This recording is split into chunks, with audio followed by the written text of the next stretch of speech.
เป็นคนนั้นยากจริงนะเพราะพุทธศาสนายิ่งแสนยากเย็นคนไทยโชคดีที่สุดแล้วมีแก้วสามดวงงามเด่นมีวัดซึ่งเป็นนาบุญยิ่งใหญ่มีศาสนาพุทธประจำชาติไทยอยากหล่ออยากสวยเราต้องรักษาศีลอยากมีอันจะกินต้องหมั่นทำบุญทำทานเอาไว้เข้าวัดสวดมนต์ฝึกฝนสติให้ว่องไวรีบทำตอนที่เราทำเองได้อย่ารอจนตายถึงเข้าวัดว่าเข้าวัดยามเป็นจะได้เห็นแต่น้ำใจเข้าวัดยามตายจะได้เห็นแต่น้ำตาก่อนจะสายเกินขอเชิญมาใช้ชีวิตให้คุ้มค่าเจริญทานศีลภาวนาสั่งสมบารมีไว้ทำบุญตอนที่ยังมีชีวิตย่อมดีกว่ารอเขาอุทิศบุญให้อย่ามัวหลงเพลินเดินห่างวัดตัวอย่างชัดๆมีมากมายเข้าวัดตอนตายสายเกินแก้กรรม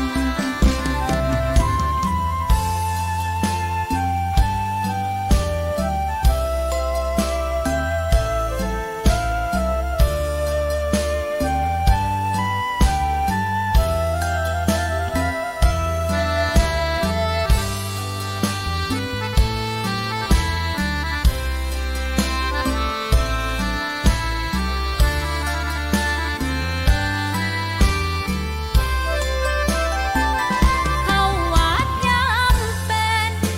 จะได้เห็นแต่น้ำใจเข้าวัดยามตาย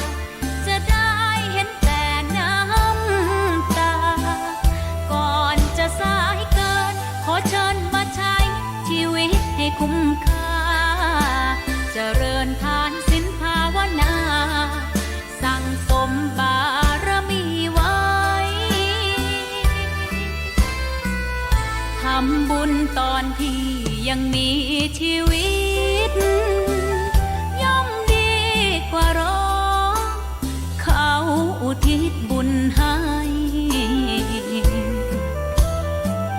อย่ามัวหลงเพลินเดินห่างวัดตัวอย่าง สวัสดีครับมาแล้วฮะเข้าช้าไปนิดนึงแต่ก็มาเนาะ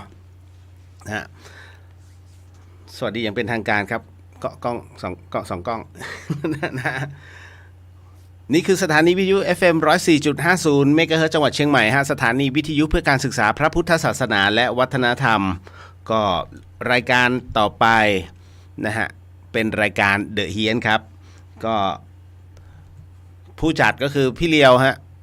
แล้วก็กระพลทองพับซึ่งช่วงเวลาเนี้ยกระพลได้สปอนเซอร์ใหม่กีฬาเขาจัดกระเต็ดนะยุทธนาบุญอ้อมนะฮะก็ยินดีกับเขาไม่ค่อยว่าง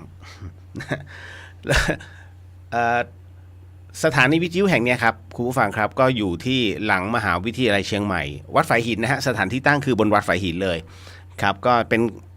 ไลฟ์ทุกวันนะฮะแห้งบ้างเมื่อไม่ว่างแต่เมื่อว่างก็เต็มที่จริงๆต้องบอกว่าวันนี้ผมพูดมากก็ไม่ได้ เพราะคือเมื่อเช้าเนี้ยนะฮะผมเป็นคิวที่4 9 โมงเช้าทำการครอบฟันแต่ว่าเป็นช่วงของการพิมพ์จะบอกก่อนนะว่าท่านใดที่อยากจะทำฟันนะฮะที่จังหวัดเชียงใหม่เนี่ยคณะเรียกคลินิกทันตกรรมพิเศษ ฝีมือสุดยอดเครื่องมือสุดยอดแต่ท่านต้องใจเย็นๆนะฮะคือผมจะมีอันนี้คือเขาพิมพ์ไว้แล้วก็เดี๋ยวเขาจะครอบอีกทีหนึ่งก็คือวันที่15 กุมภาจริงๆผมมีคิววันที่8 กุมภาแต่ผมบอกไม่สามารถครับเพราะว่าผมไปอีสานวันที่9ต้องขึ้นรถที่กรุงเทพไม่สามารถนะฮะก็เลยขอเลื่อนคุณหมอมาเป็นวันที่15ในการครอบฟันแค่นั้นใช้เวลาทั้งหมด10 เดือนฮะ แต่ถ้าคุณไปทำเอกชนแพงนิดนึงแพงกว่าในมชนิดนึงแต่ท่านได้ภายใน2 สัปดาห์นะฮะ มันก็เป็นบทเรียนว่าโอเคซี่เนี้ยของผมอะที่เนี้ย นะฮะแค่นั้นแต่ทำดีครับทำดีทั้งหมดทั้งมวลทำดีเพียงแต่ว่าคุณหมอแต่ละท่านอะฝีมือคือระดับพระการนะฮะแต่บางทีการรอไปนานๆเนี่ยฮะก็ได้รับคำปรึกษาจากคุณหมอหลายๆท่านซึ่งเราก็อยู่หน่วยทันตกรรมนะของพอสวท่านก็บอกว่าทำไมเขาปล่อยให้นานอย่างนั้นน่ะไม่งั้นเหงือกมันจะล่นขึ้นมาพี่จะใส่แล้วมันก็จะมีปัญหาก็จริงๆวันนี้ก็ต้องมาจัดเหงือกกันใหม่ปวดมากโดนยาชาผมถูกฉีดยาชาตอน9 โมงเช้าเพิ่งจะมาหายแบบแบบรู้สึกทั้งปากจริงๆนะฮะตอน6 โมงครึ่งนิดเพราะตอนบ่าย 2 บ่าย 3มันยังชาอยู่เลยแล้วมันชาคุณจะมีความรู้สึกว่าปากเราคือปากแล้วเนี่ยมันเหมือนกับแหว่งไปเกือบครึ่งคือประมาณว่าถ้าน้ำลายไหลคุณจะไม่รู้เรื่องเลยนะฮะแต่ถ้าตบคุณจะไม่รู้สึกเจ็บเลยแต่พอมันหายทั้งหมดทั้งมวลมันระบมตอนนี้ก็ยังระบมอยู่ผมจึงวันนี้ทานข้าวลำบากมากแล้วผมก็ไม่รู้ไงก็ข้าวเหนียวด้วยอ๋อไปกันใหญ่อาจจะพูดไม่ชัดนะครับบางเขาเรียกบางประโยคแต่จะพยายามให้ชัดเจนมากที่สุดก็เป็นภาษากลางนี่แหละนะไม่ได้มีอะไรมากมายวันนี้อย่างที่ได้เรียนคุณผู้ฟังเอาไว้นะครับแล้วก็โพสต์ไว้ใน Facebook ด้วยนะหลายๆท่านคือช่วงนี้ต้องบอกผมไม่รู้เป็นอะไรผมจะเห็นข้อความของแต่ละท่านน่ะบางทีของเมื่อวานนี้แล้วก็เมื่อ3 วันที่แล้วสังเกตไหมหรือว่าเป็นปัญหาของมาร์ค ซักเคอร์เบิร์กที่ไล่ลูกน้องออกคือโละทิ้งเป็นร้อยคนนะฮะไม่รู้หรือเปล่านะ Facebook มันก็เลยรวนคือจะมีข้อความที่ขึ้นเป็นประจำเนี่ยมีไม่กี่คนนะฮะจริงผมถึงได้แบบกดไลค์ไม่ได้เลยว่ากดไลค์มันก็โอ้โหมัน3 วันที่แล้วนี่ว่าโอ้โหคนนี้บางทีสัปดาห์ที่แล้วมันเพิ่งขึ้นก็เลยไม่รู้ ได้แค่เป็นผู้อ่านที่ดีแล้วผมโพสต์ไปนะฮะก็ไม่รู้เหมือนกันว่ามันก็จะใช้เวลาคือมีหลายคนก็บอกว่าพี่เลียวเพิ่งจะเห็นเนี่ยมันผ่านมาแล้ว2 วันไงนะฮะเขาก็ตามมากดไลค์ไม่ได้ว่าอะไรเพียงแต่ว่าถ้าเราจะแจ้งข่าวสารมันเลทไปหรือเปล่าอยากจะบอกมาร์ค ซักเคอร์เบิร์กเดี๋ยวก็ถอนหุ้นซะเลย นะฮะก็วันนี้จริงๆผมชอบโพสต์กระชั้นชิดไงนะฮะเดี๋ยววันนี้ต้องขออภัยนะฮะอันเนื่องมาจากว่าที่บอกว่าจะโพสต์ในเรื่องของการเรียกบุญในเรื่องของการเป็นเจ้าภาพแท้งน้ำนะฮะรวมไปถึงเครื่องกรองน้ำเล็กนะครับ ก็เพราะว่าผมต้องเคลียร์เรื่องผมไม่ได้ถ่ายรูปไฟที่มันแตกนะก็เหลือเศษก็เหลือถ่ายบล็อกไฟนะที่ธรรมสถานแล้วฮะแล้วก็ผมก็ไม่รู้ว่าน้องมันจะสั่ง 1,000 ลิตรเนี่ยรูปร่างเป็นยังไงก็ต้องไปเอาภาพในอินเทอร์เน็ตมาก่อนเพื่อให้เห็นว่าเนี่ย 1,000 ลิตรที่จะต้องให้สละเชียงตองเขานะฮะเพราะท้ายที่สุดแล้วมันจะเป็นหน้าที่ของเขาในการจัดซื้อนะฮะก็เท่าไหร่นะแท้งหนึ่งมัน 4,900 เนาะซื้อจากแม่เสลียงแล้วเข้าไปเขาขนเข้าไปให้ฟรีนะฮะอันนั้นอันหนึ่งนะที่ขออภัยด้วยแต่พรุ่งนี้ชัดเจนแล้วแน่นอนพรุ่งนี้จะโพสต์ก่อนเที่ยงเพราะว่าใกล้ๆเที่ยงเนี่ยฮะหลังเพลนเนี่ยผมจะเอาเครื่องเชื่อมพอดีสั่งไว้ในเน็ตนั่นแหละนะเพราะว่าเห็นเฮ้ยมันแถมเยอะนะฮะแล้วก็กำลังไฟโอเคนะฮะ แล้วประกอบกับวัดฝายหินเนี่ยท่านจะต้องทำรั้วบ้างนะฮะแล้วก็คือทำห้างร้านบ้างคือพระท่านก็ทำกันเองแล้วมันขาดอุปกรณ์ตรงเนี้ยนะฮะอุปกรณ์ที่ผ่านๆมามันก็พังก็เลยจัดการนำตรงนี้ฮะซื้อแล้วก็สั่งมาแล้วก็จะนำถวายท่านวันพรุ่งนี้นะฮะในส่วนของเครื่องออกนะฮะเครื่องเชื่อมนั่นแหละตู้เชื่อมนั่นแหละนะวันนี้เพิ่งมาส่งนะฮะวันก็จากนั้นก็เดี๋ยวค่อยโพสต์อีกทีหนึ่งครับนั่นก็คือเป็นเหตุนะฮะแห่งความตั้งใจเอาไว้มันก็ต้องค่อยๆพัฒนานะฮะเพราะว่าเรียกว่าเป็นยุคใหม่นะฮะเพราะว่าท่านพระอาจารย์วิศวัตท่านก็ดูแลทั้งหมดอยู่แล้ว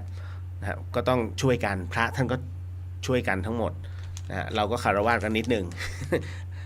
วันนี้คุณผู้ฟังครับกล้องไหนกล้องนี้แล้วกันเดี๋ยวผมจะแจกนะครับอันนี้ฮะเป็นพระ เป็นพระผงเรียกว่ามากมายเลยทีเดียวฮะถ้าจำไม่ผิดจะมีผงหลวงปู่ดูนะฮะของหลวงปู่หงนะฮะแล้วก็อีกคือจะบอกเป็นผงอิทธิเจก็กระไรอยู่นะครับแล้วก็เผาอย่างดีนะฮะนี่ฮะเป็นของหลวงตาม้า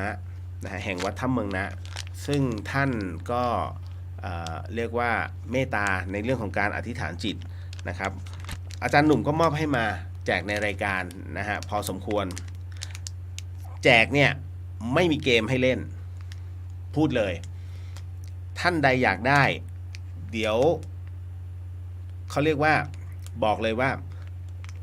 รับ1 องค์นะฮะแต่ผมบอกแล้วว่าของฟรีไม่มีในโลกฮะถ้าท่านอยากได้ต้องบอกว่าหลวงตาม้าเนี่ยท่านเป็นผู้ที่ถือสัจจะก็เหมือนหลวงพี่ภัสกรฮะมักจะสอนศิษยานุศิษย์ของท่านว่าให้ถือสัจจะเป็นหลักนะ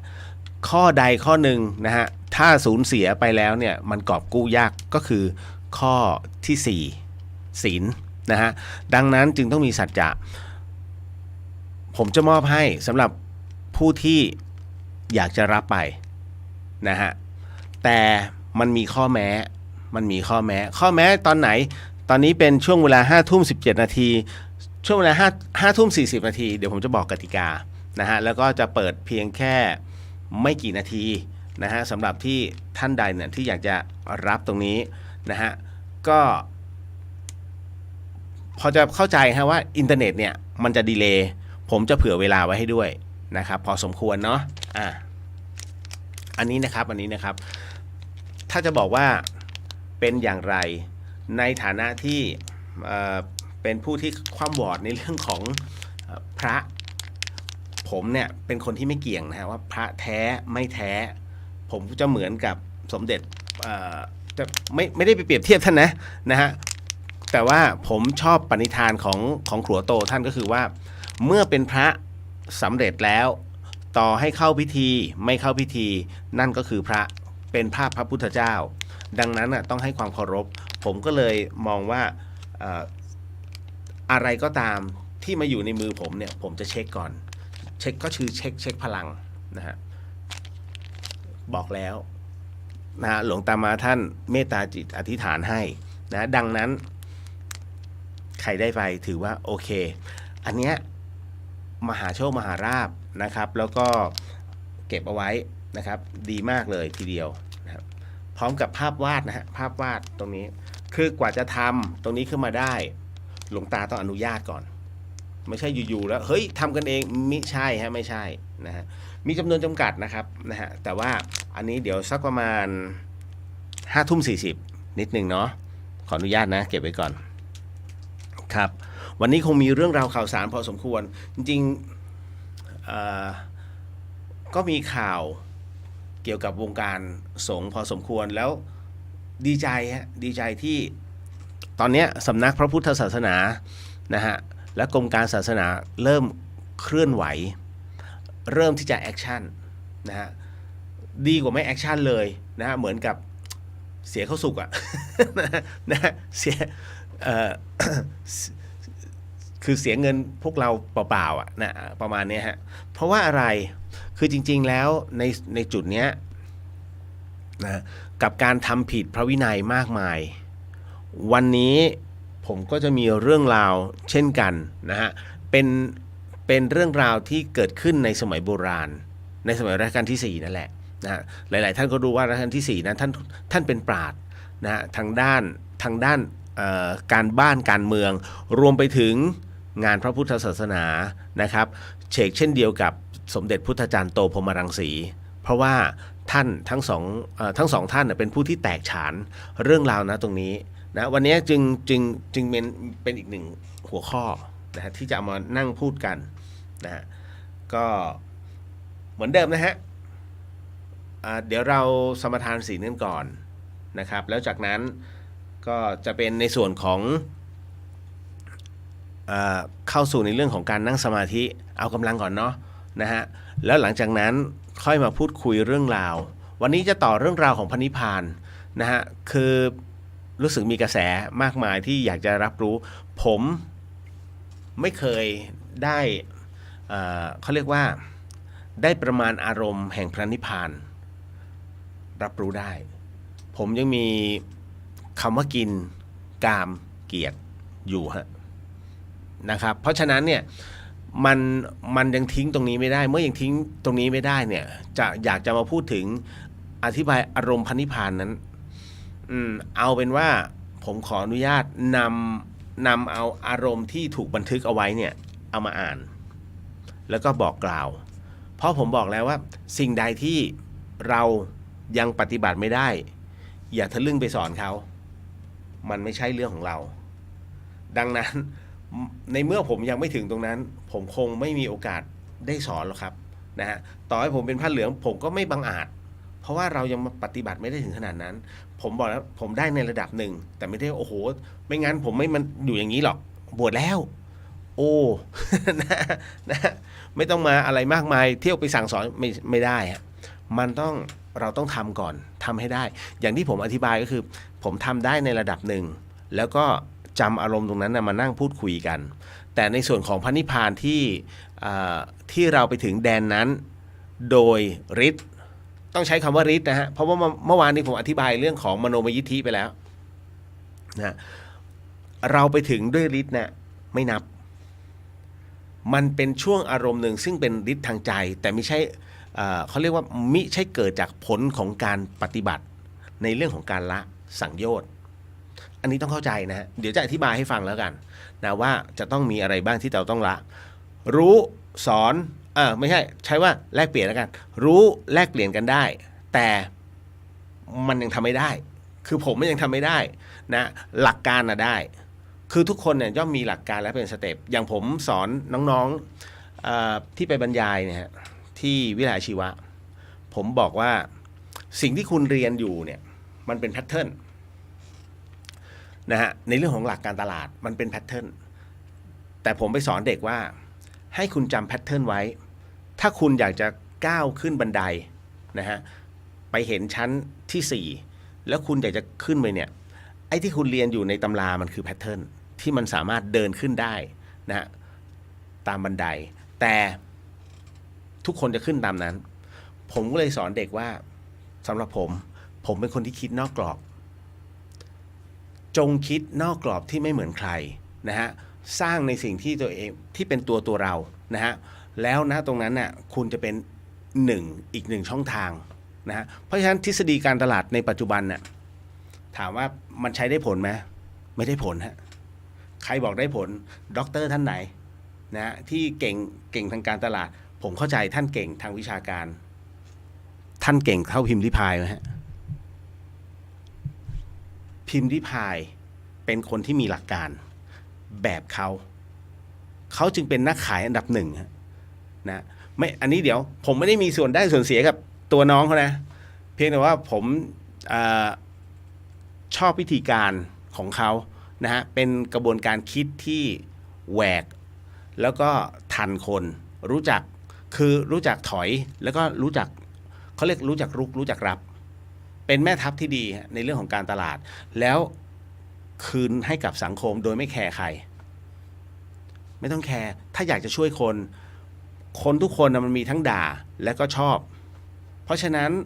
ทำไปเถอะเพื่อส่วนรวมที่ได้นะฮะทุกคนน่ะถ้าคุณมาอยู่ในลักษณะที่ผมเข้าไปช่วยฮะนะ อย่างพี่กิ๊กที่เขามาร่วมกับเจ้าไอซ์เนี่ยมาดูด้วยมาสังเกตการณ์ผมว่าผมดีใจนะที่มา เพราะได้เห็นว่าเนี่ยลำบากโคตรๆแล้วมันของจริงแล้วได้เห็นรอยยิ้มชาวบ้านที่เขาได้รับของนะฮะเนี่ยเขารอดไปอีก1 เดือน1 เดือนก็ยังดีไงนะฮะเพราะฉะนั้นสิ่งของที่เราไปมอบให้อ่ะในถุงนั้นน่ะนะฮะมันตีค่าแล้วตกถุงประมาณเกือบ 2,000 นะถ้าพูดถึงต่อถุงเนี่ยฮะนั่นคือมอบให้มันก็ไม่ใช่ปัจจัยของใครปัจจัยของทุกท่านนี่แหละที่รวบรวมกันแล้วเราไปซื้อนะฮะแล้วก็เอามาใส่นั่นแหละฮะเพราะฉะนั้นของเขาได้จุใจมากนะฮะก็ได้คุยกับเขาชอบมีทั้งกุ้งแห้งนะฮะทั้งเจ้าเจเขาเอามานะฮะแล้วก็พวกเครื่องแกงจืดอย่างเงี้ยซึ่งเขาไม่เคยได้รับนะฮะผมบอกแล้วไอ้ปลาหมึกเล็กๆนะฮะที่มันอยู่ในเครื่องแกงจืดสำเร็จรูปอะแล้วก็มีกัลยาณมิตรที่เอาปลาหมึกมาให้ผมก็ยัดลงไปด้วยเขาก็จะได้ไปอีกหลายเท่า1 ครอบครัวบางทีกินกัน 3-4 คนนะฮะแต่มีถุงน้อยๆนะแต่เป็นถุงน้อยๆคุณภาพนะครับนะก็เป็นอีก1 เรื่องราวที่เอามาเล่าสู่กันฟังนะฮะโมทนาสาธุกับทุกท่านเนาะเอาละมาเดี๋ยวก็วันนี้เดี๋ยวพูดถึงในเรื่องของอารมณ์ในส่วนของพระนิพพานที่หลายๆท่านถามมาว่าผู้หญิงนิพพานได้ไหมวันนี้กัลยาณมิตรนะฮะที่เป็นสุภาพสตรีนะครับรวมไปถึงพ่ออุ้ยแม่อุ้ยก็รับฟังไปด้วยแล้วกันถ้าไหวนะฮะ ผมก็ค่อยๆอธิบายให้ฟังเพราะมันจะค่อนข้างจะยาวหน่อยนะเข้าใจบ้างไม่เข้าใจบ้างนะฮะตรงไหนเดี๋ยวผมก็จะค่อยๆแกะไปทีละนิดนะฮะขออนุญาตทักทายก่อนเนาะแล้วเดี๋ยวมานั่งสมาธิกันนะนิดนึงนะพี่ประพังกรสวัสดีเรียวสวัสดีครับพี่ฝนตกไหมพี่ภาคใต้ว่างๆก็ขึ้นมาเชียงใหม่คิดถึง นะฮะผมยังไม่รู้ยังไม่มีโอกาสลงไปถึงสงขลาแต่ว่าเพื่อนผมไอ้เจ้าเมย์เนี่ยมันก็จะให้ผมลงไปสตูลยังไม่มีโอกาสแต่ว่าเดี๋ยวคิดว่าคือพฤษภามันก็ไม่ได้แล้วไงผมต้องเตรียมเปลี่ยนเครื่องแบบประมาณเมษาเดี๋ยวขอดูกลางๆเดือนเมษาน่าจะหลังวันเกิดคุณแม่ เดี๋ยวค่อยคิดอีกทีอาจจะลงใต้คือคุณแม่ผมเกิด15ไง15เมษานะก็กะว่าอาจจะลงใต้ยาวหน่อยนะตามมาด้วยน้องสาวินีสวัสดีค่ะการถวายผ้าไตรถวายได้ตลอดไหมคะถวายได้ตลอดฮะนะพระไตรนะครับเพราะฉะนั้นไม่มีปัญหาแต่ผมบอกแล้วส่วนใหญ่อะถวายไตรกันหมดพระสงฆ์ท่านก็รับเสร็จปุ๊บท่านก็วางทุกคนนะฮะนำถวายนะฮะผ้าไตรอันที่1ท่านถามก่อนนะเดี๋ยวเรื่องผ้าไตรเนี่ยนิดนึงไตรเนี่ยมันมีหลายสีผ้าไตรนะมันมีหลายสีดังนั้นอย่างที่1เราจะถวายรูปใดพระเขาเรียกรูปนะฮะเราจะถวายรูปใด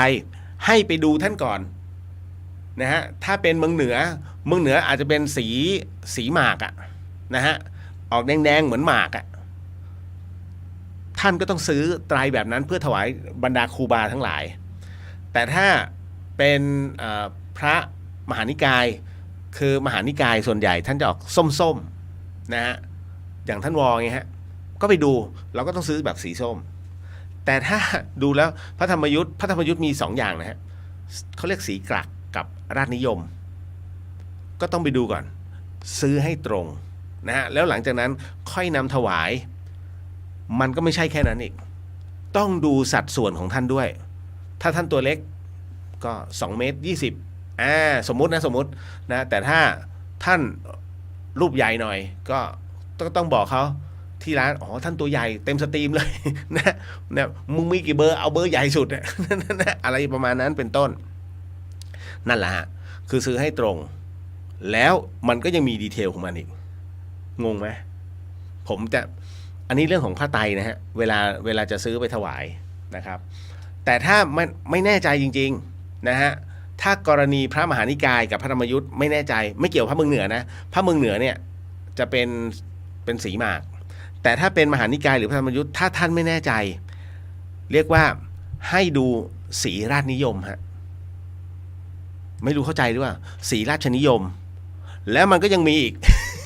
เป็นเรื่องของผ้านะฮะมัสลินหรือว่าจะเป็นโทเลนะครับเพราะฉะนั้นเนี่ยมันก็จะต้องมีหลายๆส่วนที่ประกอบกันผมถึงได้บอกว่าถ้าเป็นผมนะคือท่านถวายไตรเนี่ยตามความพอใจไม่มีปัญหาแต่ผมอะซื้อผ้าปูนั่งคุณเชื่อไหม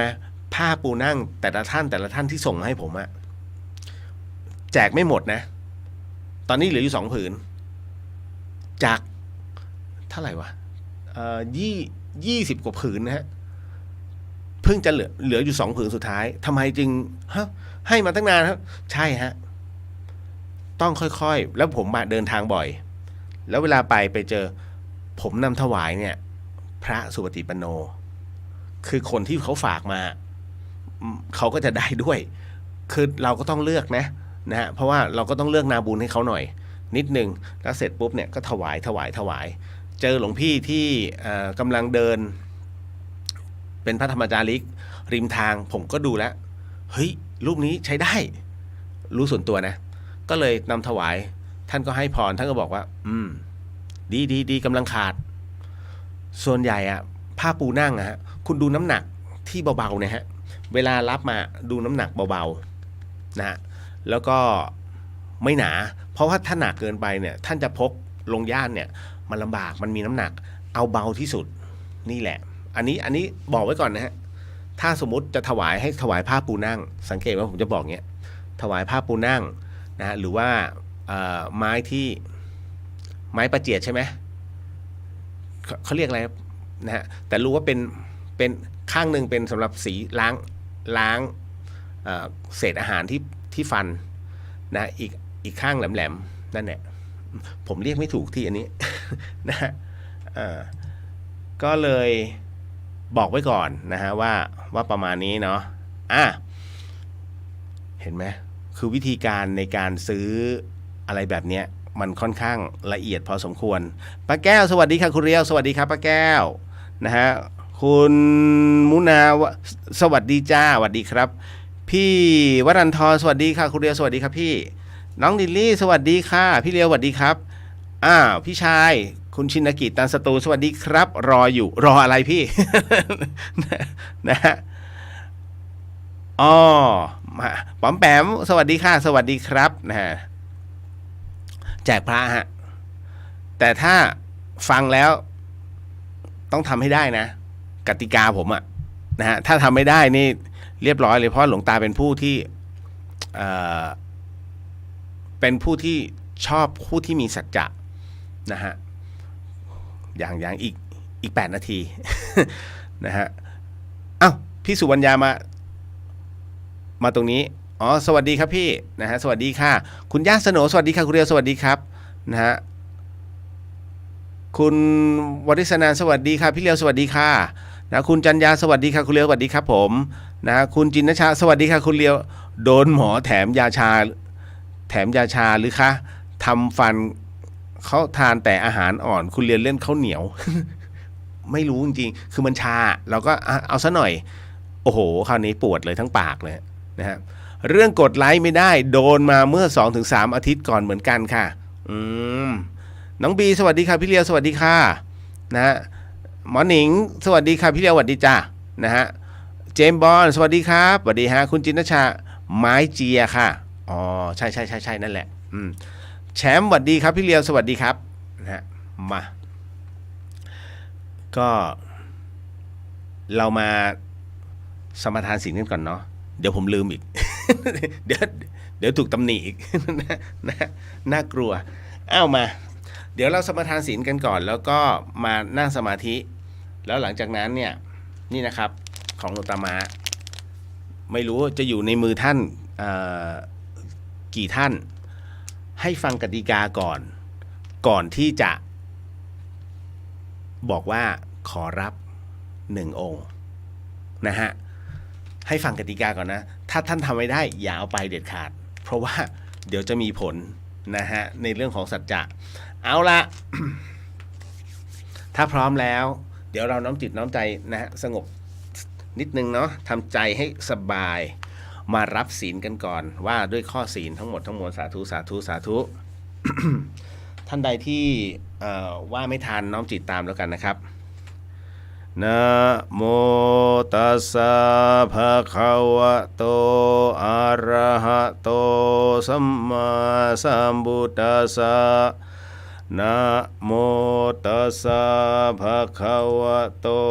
อะระหะโตสัมมาสัมพุทธัสสะนะโมตัสสะภะคะวะโตอะระหะโตสัมมาสัมพุทธัสสะพุทโธธัมโมสังโฆศีลข้อหนึ่งไม่ฆ่าสัตว์ศีลข้อสองไม่ลักทรัพย์ศีลข้อสามไม่ประพฤติผิดในกามศีลข้อสี่ไม่พูดเท็จ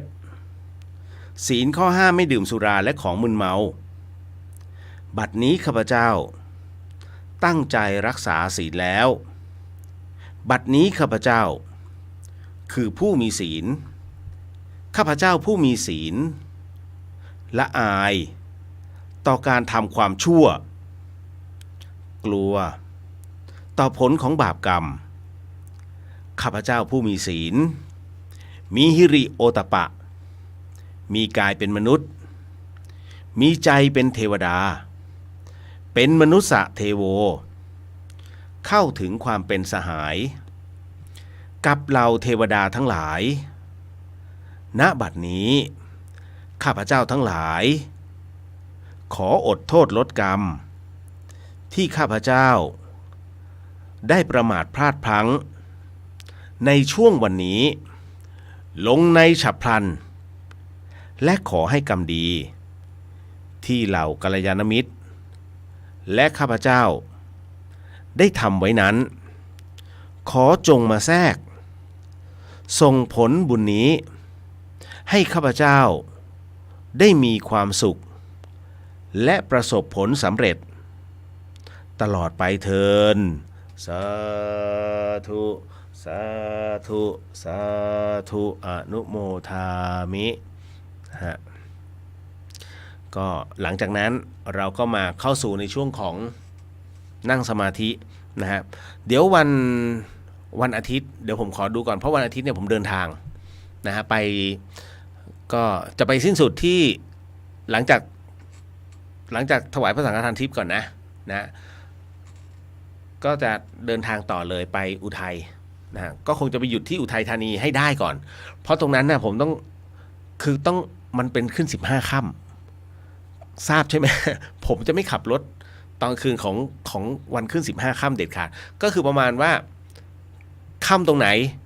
นอนตรงนั้นฮะมันเป็นงั้นจริงๆนะครับก็เลยต้องบอกไว้ก่อน นะเพราะฉะนั้นแต่ว่าเป้าหมายของผมคืออุทัยธานีอันนี้คือในตัวจังหวัดนะไม่ใช่วัดท่าซูงเพราะว่าท่าซูงจะไปอีกจุดหนึ่งของอีกวันหนึ่งเพราะว่าอันนี้ต้องไปก็คือมันสนุกนะคุณเวลาเราไปฝึกกรรมฐานอยู่เรื่อยๆมันดีนะฮะแล้วมันไปพบเจอนะฮะมีบางท่านถามผมเจอหลวงพี่ไหมพระภัตตกรถ้าผมบอกว่าผมเจอท่านจะถ้าบางท่านไม่เชื่อก็ว่าโมอันนี้ตอบไม่ได้นะฮะก็ถือว่าเล่าสู่กันฟังแต่เราก็คงจะไม่อะไรมากมายนะฮะก็ต้องไปฝึกกันนะฮะ เอาละมาเข้าสู่เรื่องราวตรงนี้นะฮะมาเนื่องจากว่าเดี๋ยวเรามานั่งสมาธิกันก่อนนะฮะเนื่องจากว่าหน้าตรงนี้เราเป็นสถานีวิทยุดังนั้นผมไม่สามารถจะปล่อยให้เป็นช่วงเวลาของเดดแอร์ก็คือความเงียบสงบที่เกิดในคลื่นวิทยุไม่ได้นะครับดังนั้นก็เลยต้องขออนุญาตเป็นผู้นำสมาธิแล้วก็นำเอาบทธรรมะของครูบาอาจารย์นะซึ่งเป็นธรรมะของสมเด็จพระยาณสังวรสมเด็จพระสังฆราชนะฮะรูปที่19แห่งกรุงรัตนโกสินทร์นั้นก็เอามาบรรยายด้วยเช่นกันนะฮะเพราะฉะนั้น เดี๋ยวผมก็จะทำการเริ่มบรรยายต่อส่วนท่านใดที่จะนั่งสมาธิท่านเคยฝึกอะไรแบบไหนมาอย่าฝืนจงฝึกในสิ่งที่ท่านได้ฝึกมาน้องๆคนไหนนะฮะที่เพิ่งจะเริ่มมานั่งสมาธินะหรือว่าเฮ้ยทำไมรายการนี้เขามีสอนสมาธิกันด้วยไม่ได้สอนน้องเพียงแต่ว่าขอเชิญมานั่งร่วมกันนะฮะน้องๆอาจจะไปเจอเรื่องราวที่เฮ้ยมันมีทั้งสนุกเศร้านะฮะมีเรื่องราวให้ปวดหัวให้เครียดลองทิ้งไปช่วงเวลา3 นาทีในการนั่งสมาธิเอาแค่นั้นฮะก็คือกำหนดลมหายใจเข้าออก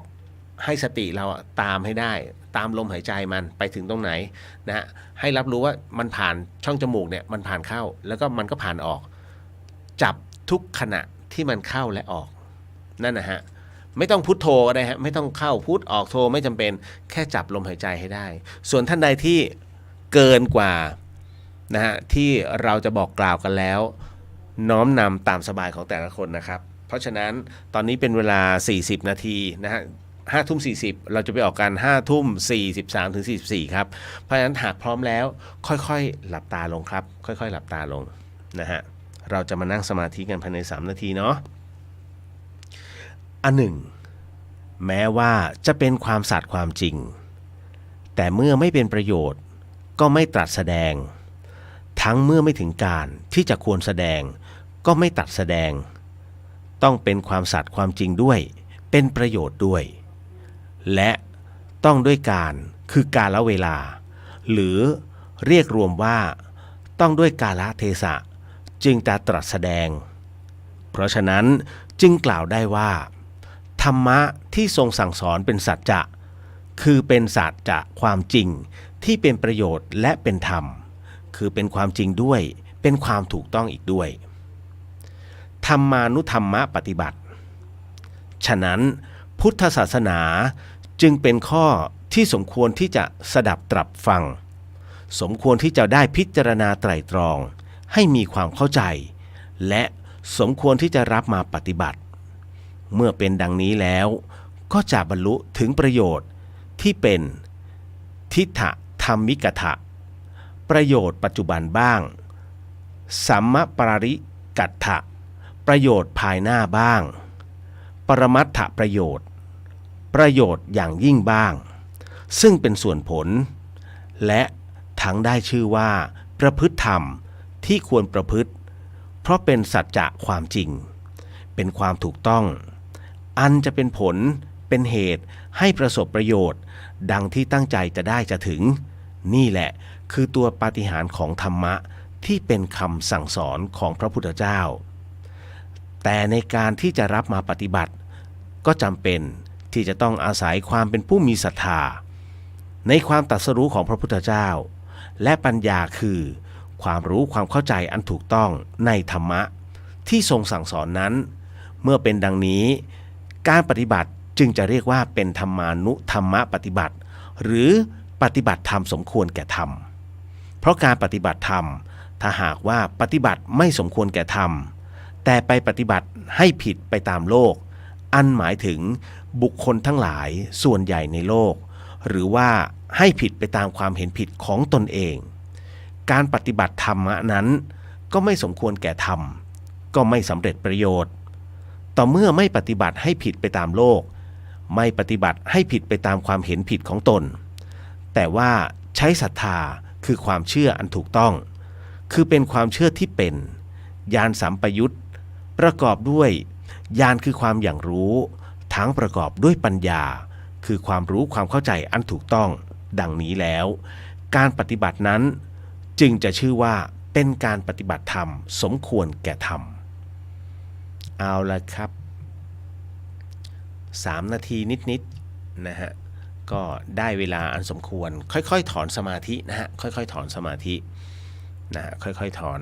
ค่อยๆลืมตาการถอนสมาธิค่อยๆลืมตานะฮะ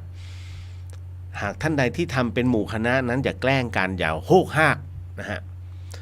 ไม่งั้นเดี๋ยวเขาเรียกว่าถ้ามีบางท่านที่เขาเข้าสมาธิได้โดยลึกนะฮะถ้าตกใจขึ้นมาเขาเรียกกรรมฐานมันจะแตกเขาเรียกพานจะบ้าเอาอันเนี้ยน่ากลัว ก็ต้องให้ระมัดระวังนิดหนึ่งแล้วกันนะครับจบลงไปเนาะโมทนาสาธุกับทุกท่านฮะ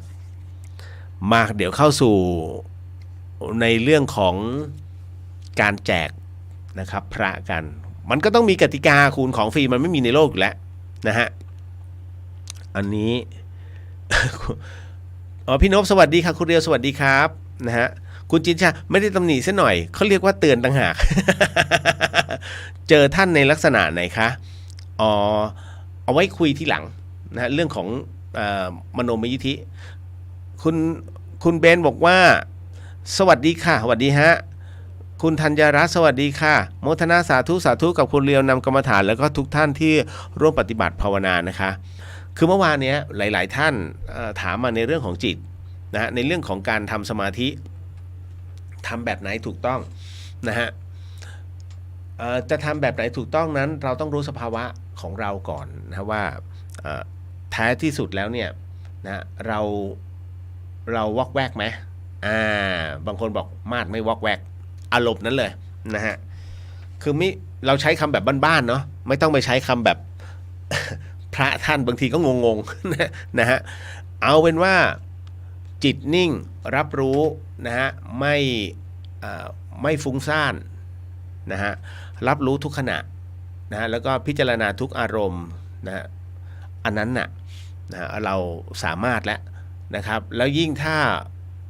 เรามีความรู้สึกรับรู้บางสิ่งบางอย่างได้ล่วงหน้าหรือว่าเป็นภาพขึ้นมานะฮะอันนี้ต้องบอกว่าอย่าไปหลงมันมากแต่ให้รับรู้ว่านั่นน่ะมันกำลังจะเริ่มเข้าสู่ฌานแล้วนะฮะแล้วก็ต้องนั่งไปเรื่อยๆมันจะรับรู้อะไรหลายๆอย่างพอสมควรนะสำหรับคนที่ฝึกสายฤทธิ์ผมก็ยกตัวอย่างแล้วกันนะฮะเพราะว่าพยายามจะปล่อยวางไม่ไปยินดีกับมันเพราะผมติดฤทธิ์เนี่ยมา 3-4 ปีในเรื่องของการฝึกมโนมยิทธิในช่วงแรกๆเลยก็ใช้นะตรงเนี้ยกับในส่วนของประกอบกับการติดตามของไปกับหลวงพี่ภัสกรนะฮะก็ไปช่วยเช็คญาติโยมให้นะฮะมันก็เลยทำให้เป็นการเรียนรู้คือหลวงพี่เนี่ยเปรียบเสมือนครูนะพระอาจารย์ภัสกรนะฮะเปรียบเสมือนครูเวลาไปไหนก็ตามเนี่ยเราก็จะใช้มโนมยิทธิเนี่ยเข้ามาช่วยก็จะบอกหลวงพี่คนนั้นไม่ลงใจเพราะกายทิพย์เขาดำมากเราก็จะบอกอย่างนี้หลวงพี่ก็จะบอกว่าโยมติดอะไรกับหลวงพี่หรือเปล่าอันนี้จำได้เหตุเกิดที่เนินชะเลนะฮะโยมท่านนั้นก็เลยบอกว่าโยมไม่เข้าใจเรื่องนี้นะฮะอยากให้ท่านช่วยอธิบายหน่อยนะครับว่าไม่รู้เรื่องอะไรนะแต่หลวงพี่ท่านอธิบายจนเคลียร์พอเคลียร์เสร็จปุ๊บท่านก็หันมามองเราก็พยักหน้านะเป็นอันรู้กันว่าเขาลงใจแล้วนะฮะก็มันเป็นอะไรอีกหลายๆอย่างนะตรงนั้นพอมันติดฤทธิ์เนี่ยมันก็ดูว่ามันไม่เกิดประโยชน์แล้วมันเป็นโทษให้กับเราก็คือการรับรู้อะไรที่มันไม่สมควรรับรู้เนี่ยพอมันตีกลับมาเราไม่สบายผมไม่สบายอยู่2 เดือนนะครับเพราะทะลึ่งไปเสนอตัวเองมีฤทธิ์ไงนะฮะทิ้งเลยเพิ่งจะมาขอรื้อฟื้นเมื่อปีกลางปีที่แล้วอีกสักหน่อยเพราะเราตั้งใจคือเราจะรับรู้อย่างหนึ่งว่าอะไรที่มันจะใกล้ตัวเรา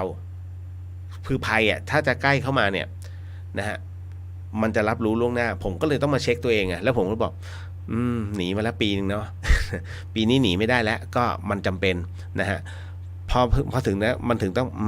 เขาเรียกมาติวเรื่องฤทธิ์อีกรอบหนึ่งแต่ติวเพื่อให้ตีลงไปในส่วนของสมาธินะฮะผมก็เลยใช้วิธีการเปรียบเทียบระหว่างสมาธิของแต่ละรูปแต่ละท่านที่เราฝึกกันนะฮะรวมไปถึงกรรมฐานน้ำเย็นนะฮะก็เอามาเปรียบเทียบสรุปแล้วเอามาปรับใช้ด้วยกันได้ซึ่งเป็นคำที่หลวงพ่อเยือนท่านพูดอยู่แล้วว่ามโนมยิทธิก็ส่วนมโนมยิทธิกรรมฐานน้ำเย็นก็ส่วนกรรมฐานน้ำเย็นมันสามารถใช้ร่วมกันได้แต่โยมต้องรู้จักใช้โอ้โหผมเก็ตคือถ้าบอกมันไม่เก็ตมันต้องทำผมก็เลยต้องกลับมาที่วัดท่าสูงอีกรอบหนึ่งก็ผนวกกับ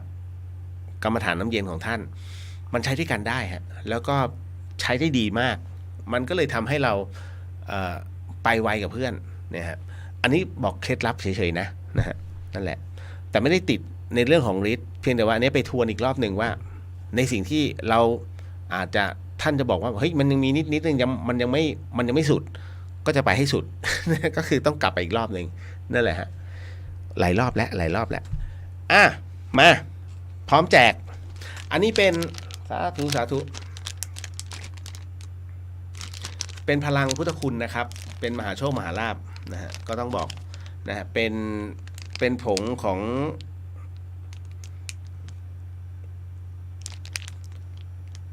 มีผงของถ้าจำไม่ผิดมีของหลวงปู่ดูมีของหลวงปู่หงอาจจะมีส่วนผสมของผงจักรพรรดิด้วยมั้งนะฮะผมไม่มั่นใจนะอันนี้แต่ว่าแน่นอนที่สุดเพราะพลังบอกแบบนั้นแต่คราวนี้ก็คือว่าผมมีจำกัดแต่เดี๋ยวขอดูก่อนว่าท่านใดจะรับนะฮะอันนี้ต้องบอกก่อนนะครับได้เรียนหลวงตาม้าไว้เป็นที่เรียบร้อยนะฮะในเรื่องของการจัดทำแล้วท่านก็เมตตาอธิษฐานให้แห่งวัดถ้ำเมืองนานนะฮะหลวงปู่ดูนั้นเป็นใครอะไรยังไงไปหาดูประวัติท่านเอาเองต้องบอกว่าท่านเมตตาสูงมากนะฮะวันนี้จึงได้เลิกเบิกชัยในเรื่องของการแจกฮะไม่มีกติกาในการเล่นเกมแต่มีกติกาอย่างหนึ่งครับก็คือว่าให้ท่านต้องปฏิบัติธรรม3 วันฮะนะฮะเพื่อเป็นบารมีธรรมต่อไปเมื่อรับไปแล้วนะฮะต้องบอกว่าศีล8 3 วันนะฮะทำได้ไหมให้ถือศีลอัฏฐะนะฮะนั่นก็คือว่าแน่นอนที่สุดไม่ฆ่าสัตว์นะฮะไม่ใช่ไม่ฆ่าห้ามฆ่าสัตว์เวลายุงกัดเราต้องตบไม่นะห้ามพูดปดเวลาตดบอกว่าเปล่าก็ห้ามเพราะฉะนั้นนะครับท่านใดที่อยากจะรับไปท่านต้องปฏิบัติศีล8 3 วันอนุโลมให้สะสมได้โอเควันนี้ศีล8พอครบ24 ชั่วโมงถอยศีลเป็นศีล5ฉันไปทำงานก่อนแล้วก็วันนี้ได้เลิกบุกชัยมันเป็นวันเกิดวะ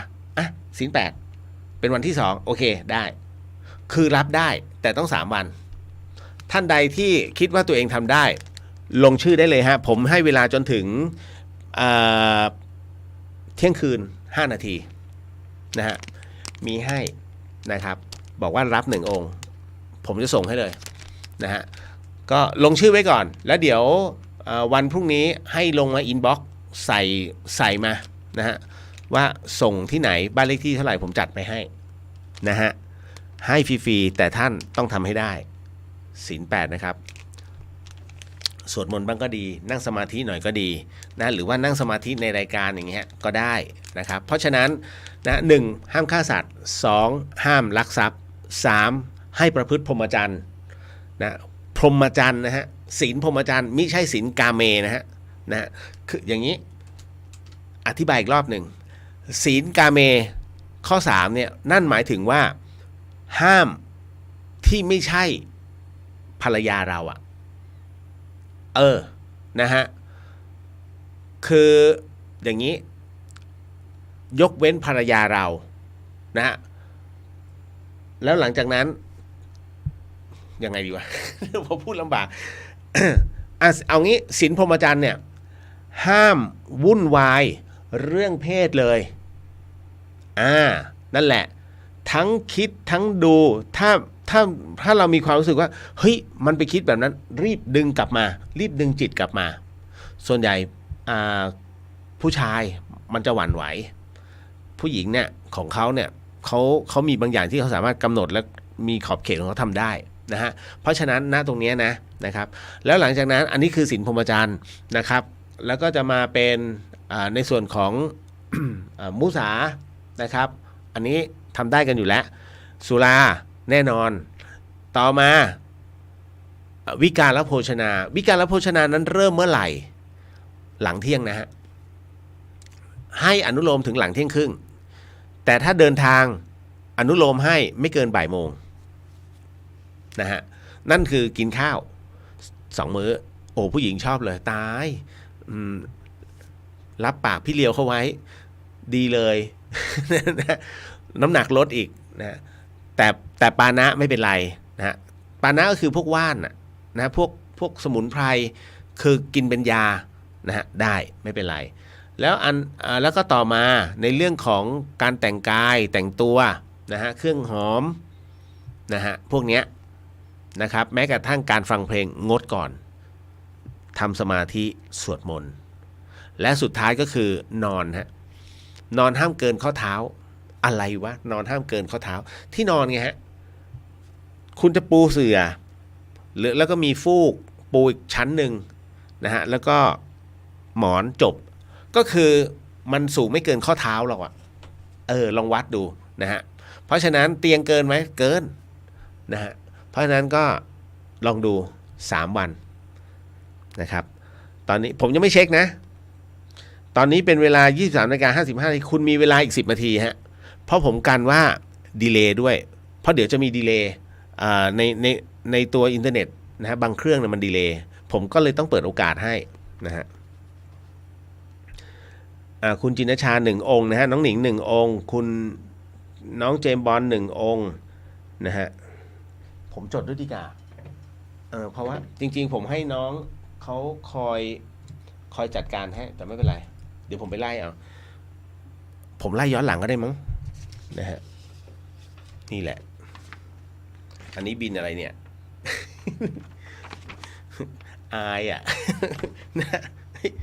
จับอะไรได้มันเอามาเขียวหมดเลยคนเดียวไงฮะนะจ๊ะขออนุญาตนะฮะช้าหน่อยแต่เพื่อถึงจุดหมายมันชัวร์ไงฮะเดี๋ยวนะของเรียวเดอะเฮียนนี่เขาเงียบมากเลยเนี่ยอันเนี้ยเขายังอยู่ดีไหมเดี๋ยวผมลองทักไปหน่อยดิผมแปลกใจเพราะอยู่ๆมันล่มเดี๋ยวเทสก่อนโอเคไปไหมเนี่ยเฮ้ยไม่ขึ้นเว้ยเฮ้ยแย่แล้วแย่แล้วไม่ขึ้นของเรียวเดอะเฮียนใช้ได้หรือเปล่าฮะลองดูหน่อยนะเชื่อมต่อเซิร์ฟเวอร์สตรีมมิ่งเพื่อการถ่ายทอดสดก็ถูกแล้วไงทำไมของผมไม่ขึ้นเดี๋ยวขอรีเฟรชหน่อยนะฮะแป๊บหนึ่งไม่เดี๋ยวทางของFacebook เรียวเดอะเฮียนของวัดไฟหินนะฮะอันนี้ผมเปิดไม่ได้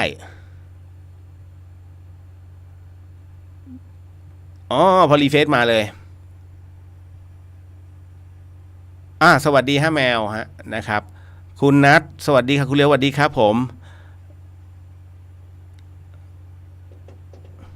อะไรนะเดี๋ยวถ้าดุลูกนี่ผิดศีล8ไหมคะ ไม่เกี่ยวกันคืออย่างนี้ในเรื่องของการดุการเลี้ยงมันเป็นหน้าที่ของคุณแม่ค่ะไม่มีปัญหาปอมแปมนะจ๊ะได้นะครับเพียงแต่ว่าการที่พี่เลียวให้กติกาในเรื่องของศีล8ไปเนี่ยอันเนื่องมาจาก1มันเป็นการทำบารมีให้กับตัวเรานะฮะ2หลวงตาท่านอุตส่าห์เมตตาตรงนี้ให้เวลาน้องๆสวดมนต์เข้าสมาธิกำลังบุญเนี่ยสู่หลวงตาและหลวงตาค่าตัวท่านเท่าไหร่ค่าตัวแห่งบุญนะฮะแล้วค่าตัวของหลวงตาที่ท่านเมตตาให้มันตีกับเราด้วยเพราะฉะนั้นเนี่ยท่านได้ทั้งขึ้นทั้งล่องฮะเพราะฉะนั้นอันนี้ก็คือเป็นการปฏิบัติอย่างดีเลยนะฮะก็คือเพิ่มบารมีให้กับตัวเองนะฮะน้องสาวินีรับ1เนาะเดี๋ยวผมขอเช็คทีละอันนะฮะตายแล้ว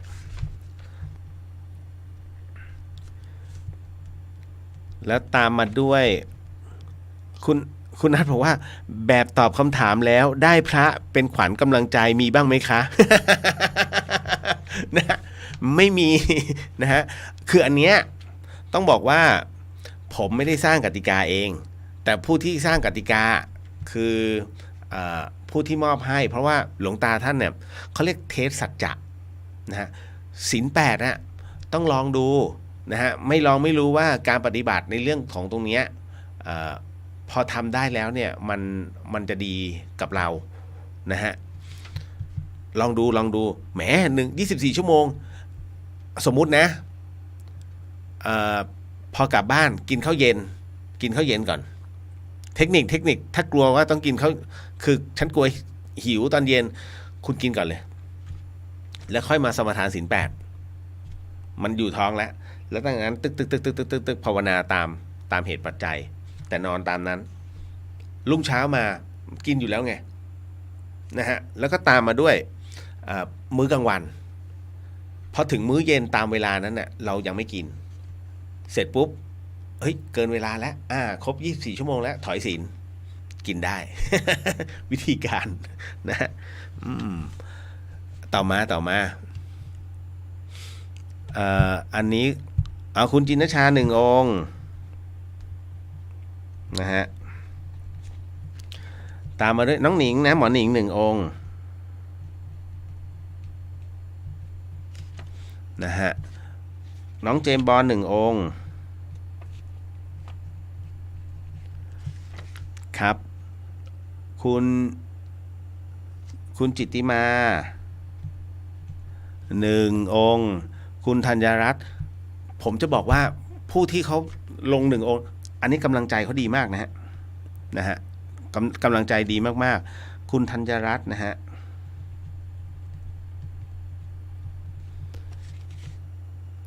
อันนี้ไปแล้วนี่น้องสาวินีนะครับป้าแก้ว1 องค์นะคะตั้งใจแก้บนถือศีล7 วันพอดีเวรกรรม ได้จังหวะป้าแก้วได้2 ต่อนะฮะ นะฮะป้าแก้ว1นะฮะ1 2 3 4 5 6 7ท่านมีอีก10 องค์นะฮะไหวไหม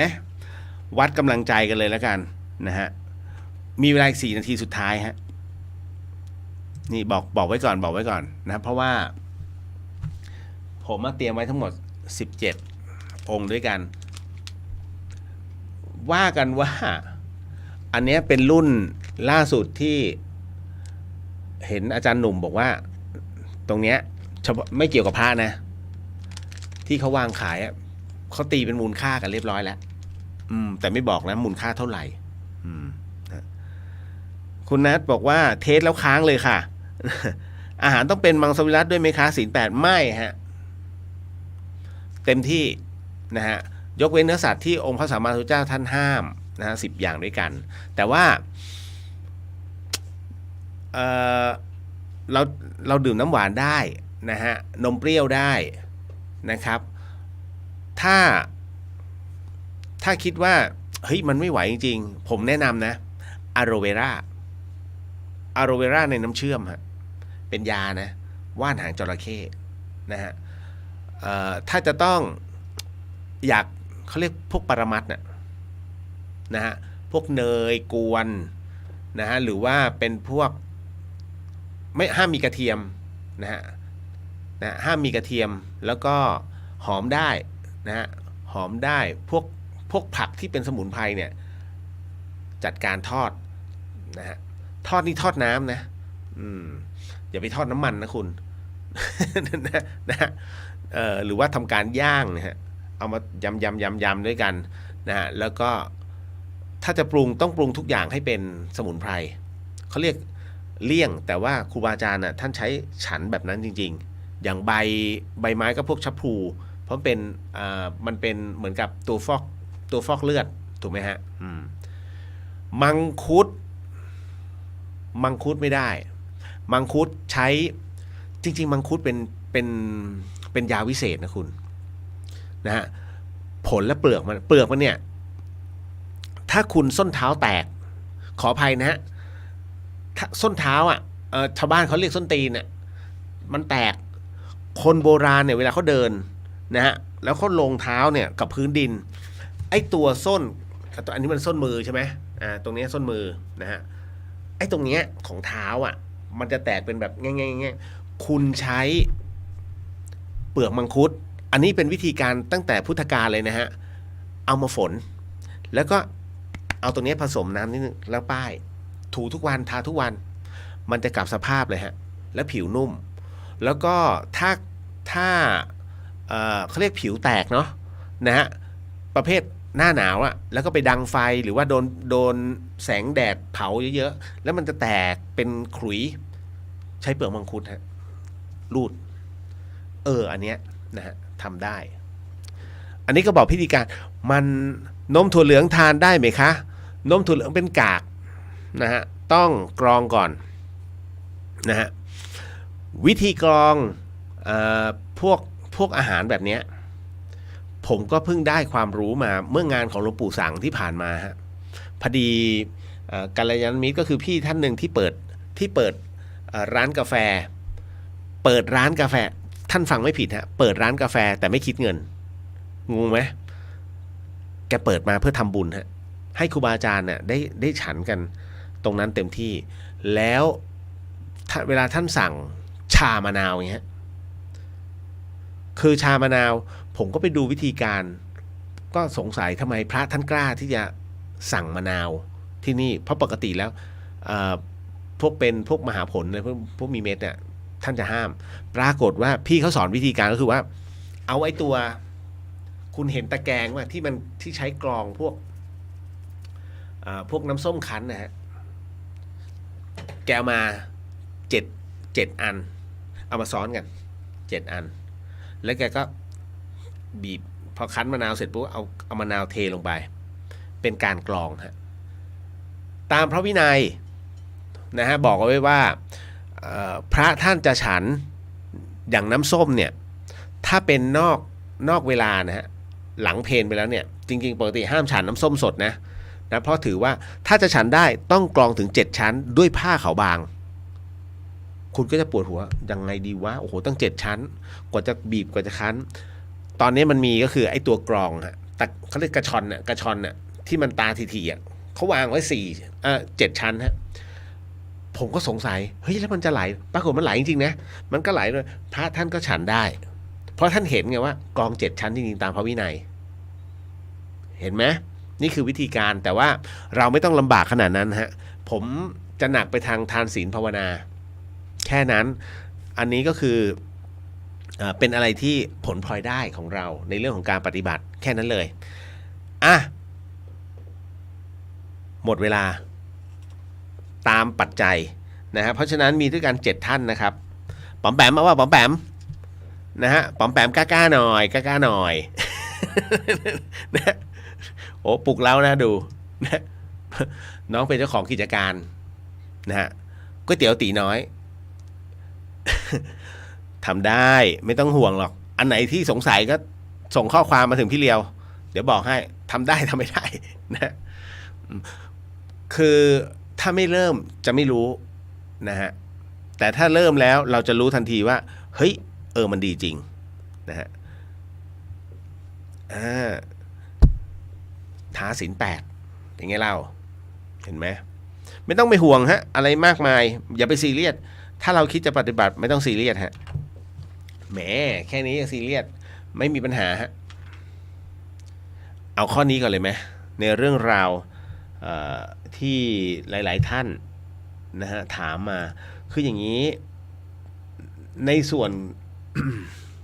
จริงๆผมก็ไม่อยากเอาข่าวพระออกมานะรู้สึกว่ามันหดหู่อ่ะเราคือสถานี FM 104.50 เมกะเฮิรตซ์มันเป็นสถานีคลื่นสีขาวมันเป็นสถานีที่เรียกว่าเขาเรียกว่าเป็นองค์กรสงฆ์ที่ใหญ่มากนะฮะเพราะฉะนั้นเป็นสถานีวิทยุพระพุทธศาสนาแห่งชาติและสังคมชื่อก็บอกอยู่แล้วว่าแห่งชาตินะครับก็จะมีเครือข่ายพันธมิตรทั่วประเทศและทั่วโลกครับวัดฝายหินนะดูเป็นแบบนี้เพราะฉะนั้นนะตรงนี้พอมีข่าวพระสงฆ์มาแรงทุกวันนะฮะวันนี้เป็นเรื่องของเนนก็ไม่เป็นไรแล้วเนนอยู่ที่เชียงใหม่ด้วยนะคือเรื่องนี้เอาจริงนะเราก็น้ำท่วมปากเพราะเราอยู่ที่เชียงใหม่เรื่องของเรื่องก็คือผมเติมอย่างเอาง่ายผมเติมน้ำมันอยู่แถวกองบิน41นะฮะก็ออกรถไปตอนนั้นเจอสามเณร3 รูปนะฮะเห็นแล้วคาดทำสบงให้เหมือนกิโมโนนึกในใจเฮ้ยยังมีอยู่อีกเหรอเจ้าวาดเขาไม่ว่าเหรอนะฮะเราเห็นเรายังรู้เลยว่าใช่นะฮะเพราะฉะนั้นวันนี้มันมีบทบัญญัติของรัชกาลที่4ท่านอยู่เดี๋ยวผมก็จะอ่านให้ฟังแต่อันนี้เก็บไว้ก่อน เอาในเรื่องของที่มีกัลยาณมิตรท่านถามว่าผู้หญิงอย่างเราเนี่ยสามารถเข้าสู่พระนิพพานได้ไหมคะเอา้าถ้าเข้าสู่พระนิพพานไม่ได้ท่านจะตั้งพระนิพพานไว้ตรงเกลือเลยขอเข้าสู่พระนิพพานในชาติปัจจุบันโดยเร็วพลันเถิดนั่นแหละนั่นคือตัวกำลังใจอันสำคัญเราต้องตั้งมั่นพระนิพพานถึงไม่ถึงให้มีหลักไว้ก่อนนะฮะคือต้องบอกอย่างนี้ถ้าท่านอยากจะมีกำลังใจอันแท้จริงกรุงเทพไปที่วัดสัมพันธวงศ์ก็ไปดูอัฐิธาตุของคุณแม่ชีบุญเรือนตรงบุญเติมนะฮะเชียงใหม่ก็ไปดูที่วัดสันติธรรมนะฮะลำพูนที่ไหนวะเดี๋ยวที่มีส่วนของฟันแม่ชีท่านอยู่ด้วยนะฮะอีสานสิถ้าผมจำไม่ผิดเดี๋ยวนะผมขอดูก่อนคือผมจะจดรายชื่อของพระสุปฏิปันโนเอาไว้นะฮะอยู่เนืองๆนะฮะก็เลยเป็นอะไรที่เดี๋ยวนะไม่มั่นใจไม่มั่นใจฮะไม่มีอยู่ในนี้ขออภัย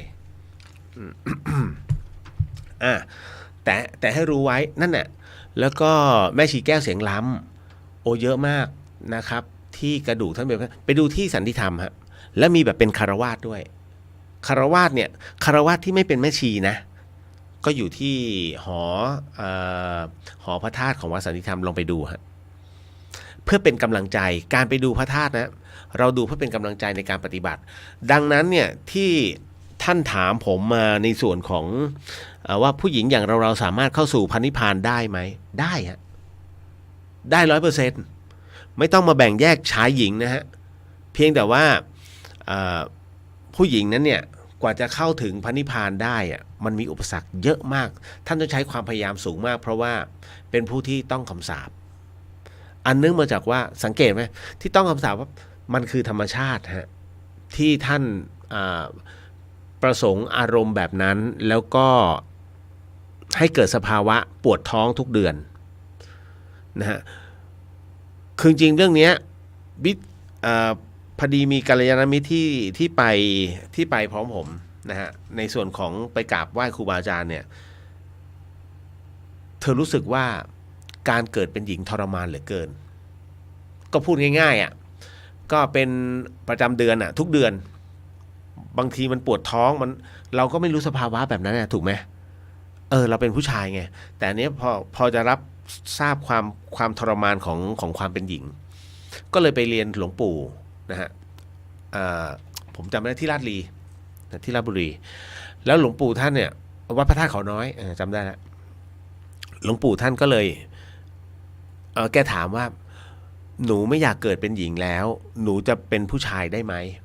แล้วหนูจะทำยังไงในชาติต่อไปถ้าหนูต้องเกิดมาเนี่ยหนูอยากเป็นชายท่านเลยบอกวิธีการนะว่าจะท่องทำอย่างไรนะให้ชาติต่อไปเป็นผู้ชายนะถ้าบอกขออธิษฐานเต็มที่ขอให้เกิดเป็นชายนี่นู่นนั่นยังไงก็เป็นหญิงท่านบอกถ้าไม่ลงมือทำยังไงก็ต้องเกิดเหมือนเดิมสัญญามันคือเหมือนเดิมนะฮะวิธีการก็คืออย่างนี้ฮะท่านบอกว่าบวชพี่เขาพอพูดคำว่าบวชปุ๊บเนี่ยอารมณ์คล้ายๆหลายๆท่านก็คือว่าเฮ้ยถ้าบวชแล้วไอ้นู่นไอ้นี่ของฉันติดนี่ไงฮะผู้ที่เขาเรียกว่าเจอเรื่องราวที่เป็นเครื่องขวางกั้นน่ะความไม่แน่ใจมันเกิดขึ้นพอพูดข้อศีลปุ๊บตึ้งหรือว่าต้องบวชตึ้งภาพแห่งภาระเกิดขึ้นที่หัวทันทีว่าเฮ้ยฉันต้องอย่างนั้นฉันต้องไปตรงนี้ฉันมีธุระตรงนี้ฉันต้องพรีเซนต์ตรงนั้นถูกไหมฮะเพราะมันถูกขวางพอถูกขวางเสร็จปุ๊บกำลังใจตกเลยนี่แหละฮะท่านบอกเนี่ยเป็นเครื่องวัดทันทีว่ากำลังใจพอหรือเปล่าพอเริ่มมีข้อแม้ปุ๊บเรียบร้อยเลยฮะมันจะไปต่อยากนะฮะดังนั้นพอพี่เขาเริ่มมีข้อแม้ท่านก็เลยบอกว่าคำว่าข้อแม้ของพี่เขาคือหนูขอบวชเป็นแบบโยคีได้ไหมคะท่านพูดเลยไม่ได้ต้องโกนหัวเลยใช่แล้วนานเท่าไหร่คะนะฮะท่านก็เลยบอกว่าแล้วแต่เราคำว่าแล้วแต่เราเนี่ย เราก็นึกในผมนั่งอยู่ใกล้ผมนึกในใจ ต้องตลอดชีวิตเหรอหลวงปู่ท่านก็ยิ้มแต่พี่เขาเป็นประเภทที่กูมีภาระ เข้าใจใช่ไหมฮะเฮ้ยเดือนหนึ่งพอจะได้ไหมคะหลวงปู่ท่านก็นิ่งไปนิดหนึ่งก็พอได้ท่านก็บอกก็พอได้นะไม่ใช่ว่าได้เลยนะก็พอได้แกก็เริ่มกลับไปคิดค่าใช้คำว่าก็หมายถึงว่ากูยังมีหวังนะฮะแกก็เลยกลับไปคิดผมก็เลยไม่ได้ถามว่าตกลงพี่จะโกนไหม โกนหัวไหมนะฮะแค่นั้นนะฮะแต่ว่าท่านบอกเคล็ดลับเอาไว้แล้วว่ามันต้องตัดทั้งหมดตัดกิเลสทั้งหมดฮะเพราะฉะนั้นผู้ที่บวชเป็นชีนะฮะไม่ว่าจะบวชระยะสั้นหรือระยะยาวนั้นท่านพ้นและในชาติต่อไปถ้าท่านจะอธิษฐานถึงพระนิพพานแล้วถึงพระนิพพานได้ก็ขอโมทนาสาธุแต่ท่านอธิษฐานถึงพระนิพพานแต่มันต้องกลับมาเกิดใหม่นะฮะด้วยประการใดประการหนึ่งท่านจะเกิดเป็นชายผมไม่ได้พูดเองนะอันนี้หลวงปู่ท่านให้แนวทางเอาไว้นะครับเดี๋ยวเรามาคุยถึงสภาวะของพระนิพพานคุณจิตติมาพี่เลียวคะศีล 8มีอานิสงส์อย่างไรบ้างหรือคะมีความตั้งใจแล้วค่ะแต่ขอแรงจูงใจเพิ่มขึ้นในการนอนเร็วเพื่อตื่นเข้ามากินข้าวนิดนึงค่ะปกตินอนเช้าตื่นบ่าย ถือศีล 8ครั้งแรกในชีวิตขอข้ออื่นทำง่ายสบายค่ะติดข้อนี้ข้อเดียวศีล 8ไม่จำเป็นต้องตื่นเช้านะฮะคือถ้าท่านอยากจะทำเป็นข้อวัดเนี่ยไม่มีปัญหาแต่ให้กำหนดว่าเลยเที่ยงครึ่งนะฮะเต็มที่ในการเดินทางเนี่ยงดกินงดอะไรที่เป็นของขบเคี้ยวนะฮะแต่เป็นน้ำผลไม้ที่มันไม่มีกากได้นะฮะน้ำหวานได้น้ำแข็งใสนะได้เฉาก๊วยได้นะเฉาก๊วยถือว่าเป็นพืชนะถือว่าเป็นยา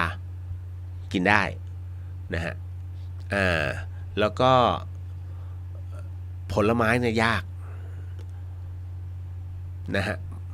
มะพร้าวเอาแต่น้ำได้ถ้าพระไม่ได้นะครับแต่ว่า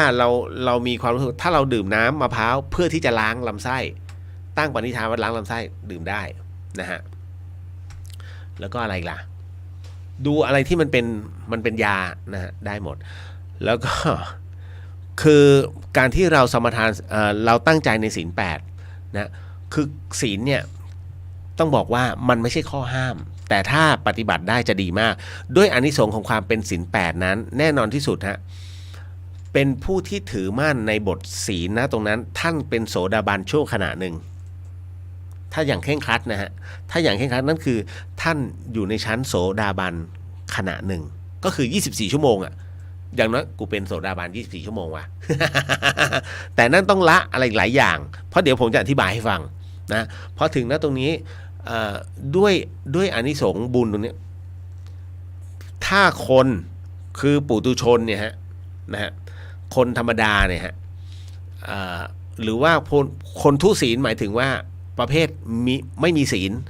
นะเห็นทุกอย่างเนี่ยเป็นความสะใจของตัวเองอันนี้คือชีวิตเป็นศูนย์บุญเนี่ยทำ1ได้1แต่ถ้าเป็นบุคคลที่เป็นกัลยาณชนเนี่ยนะฮะอันเนี้ยศีล 5นะครับเพราะฉะนั้นเป็นผู้ที่มีศีลนะครับดังนั้นกรณีตรงนี้ฮะทำ1ได้1,000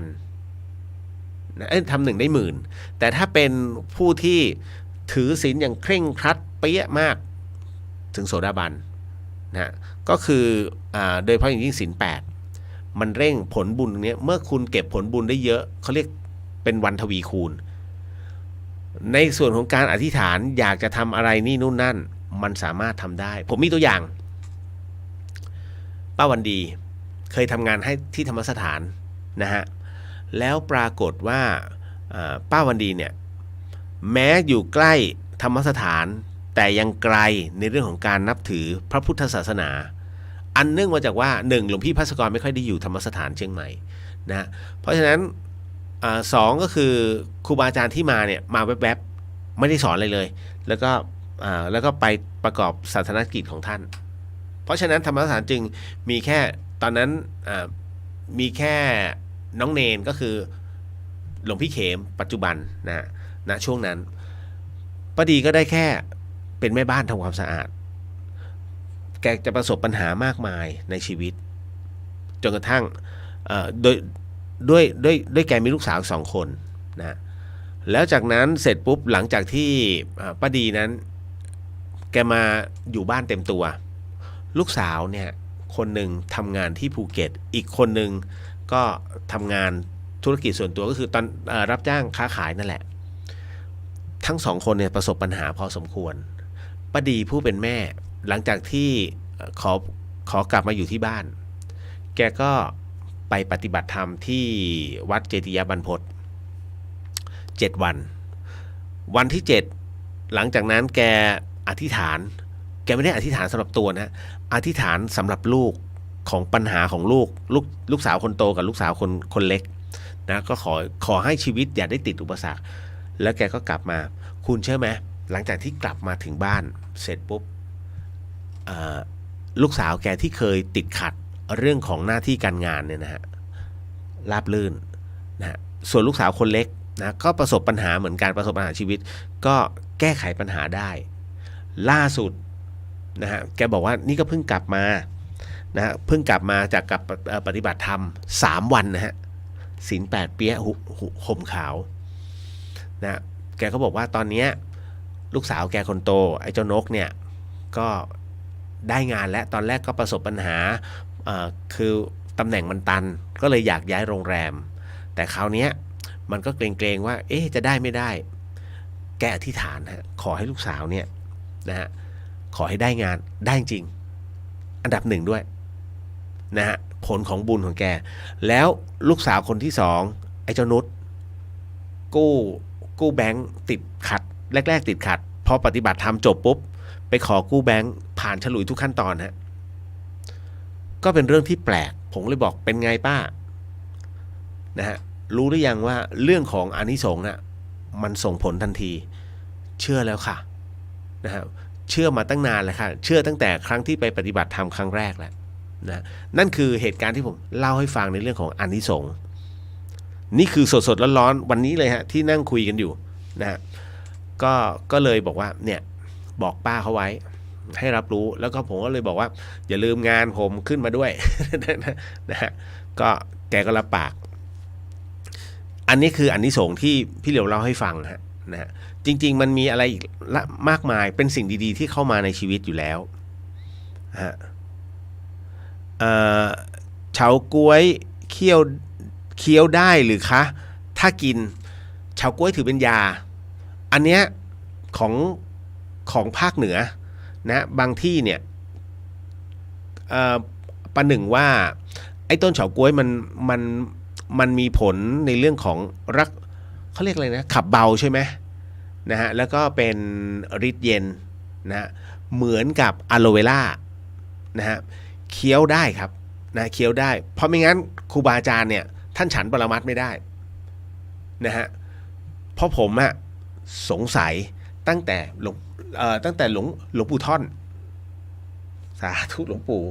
โหสินะครับ ไม่ได้ก้าวล่วงแต่ว่าณวันนั้นผมไปกราบเดี๋ยวนะผมไปกราบหลวงปู่ที่ปากเกร็ดอะเดี๋ยวก่อนที่เดี๋ยวนะหลวงปู่บุญยฤทธิ์กับหลวงพี่ภัสกรนะฮะแล้วก็มีญาติโยมบอกว่าคือยังไม่ได้เวลาผมก็นั่งสมาธิกับหลวงพี่อยู่ที่ขอบเพราะหลวงปู่จะอยู่ศาลากลางน้ำเนาะใช่ไหมไม่ใช่ศาลาตรงกลางเลยแต่ยังไม่ได้เวลาเข้าพบก็เลยบอกว่ามีโยมโน้นเขานิมนต์หลวงพี่ภัสกรเพราะเขารู้จักไงบอกพระอาจารย์คะขอเชิญที่ไปพักที่กุฏิดีกว่านะฮะตรงเนี้ยพอดีหลวงปู่ท่อนท่านอยู่ข้างบนผมก็เลยเดินไปนะฮะแล้วก็ได้คุยกับหลวงปู่ด้วยหลวงพี่ภัสกรก็คุยหลวงปู่ยังโอ้โหส่งปริศนาธรรมมาให้ผมกับหลวงพี่ยังนั่งงงกันเลยอะไรเอ่ย หลวงปู่ท่อนน่ารักมากอะไรเอ่ย1ไม่มี2ไม่มี3ไม่มี4ไม่มี5ไม่มี6 6ไม่มี7 7ไม่มี8 8ไม่มี9 9ไม่มี10โอ้โหพูดอย่างนี้เลยผมก็งงเลยนะฮะตอบได้ไหมหลวงปู่บอกว่ามันเป็นปริศนาธรรม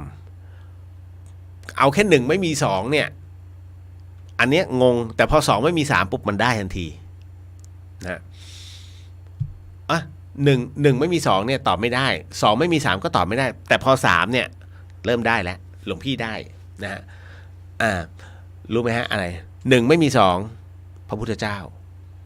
2ไม่มี3ท่านบอกพระอาทิตย์พระจันทร์3ไม่มี4พระรัตนตรัยแล้วคราวนี้ได้แล้วใช่ไหม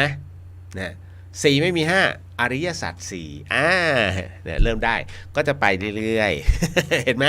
หลวงพี่ก็เหมือนกันฮะพอ1กับ2ถูกเฉลยปุ๊บท่านไปได้หมดเลยหลวงพี่ภัสกรนะฮะเราก็แต่ฮืมงามถั่วงาข้างๆท่าน นะแล้วพอลงมาจากกุฏิผมเดินลงมาผมก็สงสัยว่าโยมคุณโยมป้าถือประเภทคล้ายๆเครื่องลายคามฮะเป็นแบบเบญจรงค์นะฮะชุดเบญจรงค์มาผมก็ถามว่าอันนี้เครื่องอะไรอ่ะอันนี้อะไรฮะอ๋ออันนี้ใบชะพูอันนี้คือทั้งหมดเป็นสมุนไพรทั้งหมดเลยแกก็บอกปรมัตถ์ให้หลวงปู่ฉันมันก็อยู่ในความคิดผมเลยแล้วคราวนี้พอมาที่วัดสันติธรรมมีงานน่าจะเป็นงานหล่อพระหรือสักอย่างนานและนานมากนะฮะปรากฏว่าไอ้น้องแจ็คเมื่อก่อนอยู่วัดสันติธรรมมันก็ตักเหมือนกับคล้ายๆพวกแกงโฮะอะไรเนี่ยแต่มันมีน้ำด้วยไงนะฮะเอาคล้ายๆแกงส้มอ่ะมาเสร็จปุ๊บแล้วกินมันผมถามแจ็คอะไรวะปรมัตถ์พี่ก็เนี่ยท่านทำเนี่ยแจกครูบาอาจารย์ท่านฉันกันเฮ้ยฉันก็ได้ปรมัตถ์ฉันได้เป็นยาผมก็เอามาดมว่ะไหนลองโอ้โหพอซดไป1 คำเผ็ดร้อนแล้วมีพวกเครื่องที่เป็นสมุนไพรทั้งนั้นไงฮะเคี้ยวทั้งนั้นเลยนะฮะเพราะฉะนั้นก็โอเคผมก็จำตรงนั้นมานี่แหละฮะมันมีที่มาที่ไปไงไม่งั้นเราก็ไม่กล้าพูด เนาะต่อมาทำไมแท็บเรียวเดอะเฮียนค้างตลอดเป็นไหมฮะเดี๋ยวแป๊บหนึ่งมันค้างแล้วมันสะดุดรัก โกโก้นมได้ไหมคะได้ครับอาหารต้องเป็นโกโก้นมได้จ้ะไม่มีปัญหามาเข้าสู่เรื่องราวต่อมานะฮะเมื่อกี้ที่ถามเอาไว้ว่าผู้หญิงอย่างเรานั้นสามารถเข้าสู่พระนิพพานได้ไหมได้ครับแต่คุณต้องเข้าใจก่อนนิพพานคือสภาวะนะฮะเป็นสภาวะไม่ใช่หมายถึงว่าเราจะแปลงทั้งหมดทั้งมวลเนี่ยฮะให้สู่เป็นพระนิพพานทันทีไม่ใช่มันคือสภาวะที่เรารับรู้นะฮะแล้วก็ต้องบอกว่าเราจะเข้าใจเสมอว่าเมื่อพระอรหันต์นั้นท่านมรณภาพลงนะทุกอย่างดับไปหมดเลยไม่เหลืออะไรคือไม่เกิดใหม่อีกแล้วนะฮะอันเนี้ย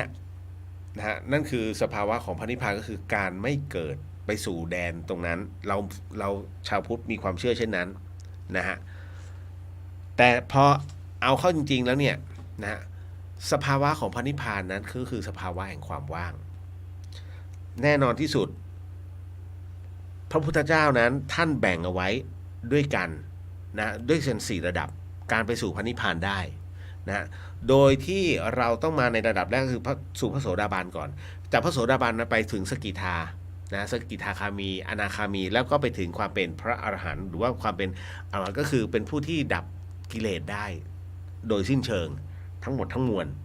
นะโดยเฉพาะอย่างยิ่งเอาง่ายโสดาบันอย่างที่บอกไปนะอย่างที่ถือศีล8กันไปนะฮะคุณต้องเข้าใจก่อนว่าโสดาบันแปลว่าอะไรโสดาบันก็คือผู้แรกถึง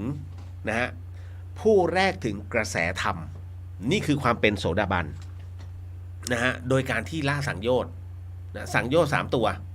นะนั่นก็คือตัวแรกสักกายทิฏฐิเข้าใจใช่ไหมฮะอะไรวะสักกายทิฏฐิความเห็นเป็นตัวของตนนะความเห็นเป็นเหตุถือตัวตนเป็นอัตตทิฏฐินะฮะก็ทั้งหมดทั้งมวลน่ะก็คือให้ละตรงนี้ใ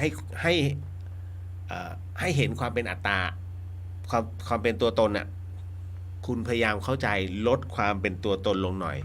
มีเหตุมีผลหน่อยนะฮะคนชอบจะเห็นรูปเป็นตนอยู่แล้วนะฮะเห็นเวทนาเป็นตนนะครับประมาณนี้ฮะทั้งหมดทั้งมวลตีเข้าหาตนไม่ต้องโละมันได้โละไปนะฮะสักกายทิฏฐิต่อมาวิจิกิจฉานะฮะสักกายทิฏฐิวิจิกิจฉาศีลพัตตปรามาสคือเราก็เข้าใจอยู่พระอาจารย์ภัสกรมักจะสอนไว้เสมอคืออาวุธเนี้ยที่พุทธองค์เนี่ยให้มาเนี่ยอันนี้ในส่วนของโสดาบันกรณีของวิจิกิจฉาหมายถึงว่าที่พี่เหลียวชอบพูดอะไม่ว่าเป็นนิวรณ์หรือว่าวิจิกิจฉาคือความลังเลสงสัยแต่วิจิกิจฉานั่นก็คือความสงสัยในพระรัตนตรัยอ้าวเป็นพระดูหมอได้เลยนี่เห็นไหมมีความลังเลสงสัยเดี๋ยวจะมาพูดถึงตรงนี้นะฮะและก็สงสัยในเรื่องของกุศลและก็อกุศลมันได้จริงเหรอความเป็นกุศลนะฮะหรืออกุศลทำแบบนี้มันเป็นอกุศลหรือได้กุศลคือมันมีความลังเลสงสัยนะฮะจริงๆแล้วทำตามที่เรามองเห็นว่าทำตามทำนองครองธรรมทำแล้วสบายใจทำแล้วคนอื่นไม่เดือดร้อนนะฮะแต่ต้องอยู่ในหมวดหมู่ของการเข้าอยู่ในสังคมได้นี่แหละฮะนั่นคือการละในตัวของวิจิกิจฉาละมันส่วนศีลพัตตปรามาสนั้นเนี่ยมันก็หมายถึงว่าความยึดมั่นในข้อปฏิบัตินะอย่างเคร่งครัดนะที่เข้าใจว่าเป็นข้อปฏิบัติที่บริสุทธิ์แล้วก็หลุดพ้นมันเป็นมิจฉาทิฏฐินะฮะคือเรียกว่าอย่าไปประพฤติตัวอย่างโคแล้วกันคือการนอนบนหนามแบบพวกโยคีอะไรเงี้ยนะฮะไปทรมานตัวเองเพื่อให้ได้หลุดพ้นตัดมันซะทำอะไรให้สบายๆนะถ้า3ตัวนี้ละได้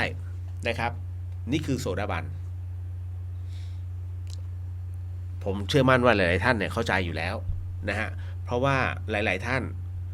พยายามรักษาศีลเต็มที่นะเพราะว่าอะไรเพราะว่าการที่รักษาศีลเต็มที่ตายเพราะเรามีข้อศีลปุ๊บท่านเป็นโสดาบันทันทีเขาเรียกว่าปิดขุมอบายเมื่อตา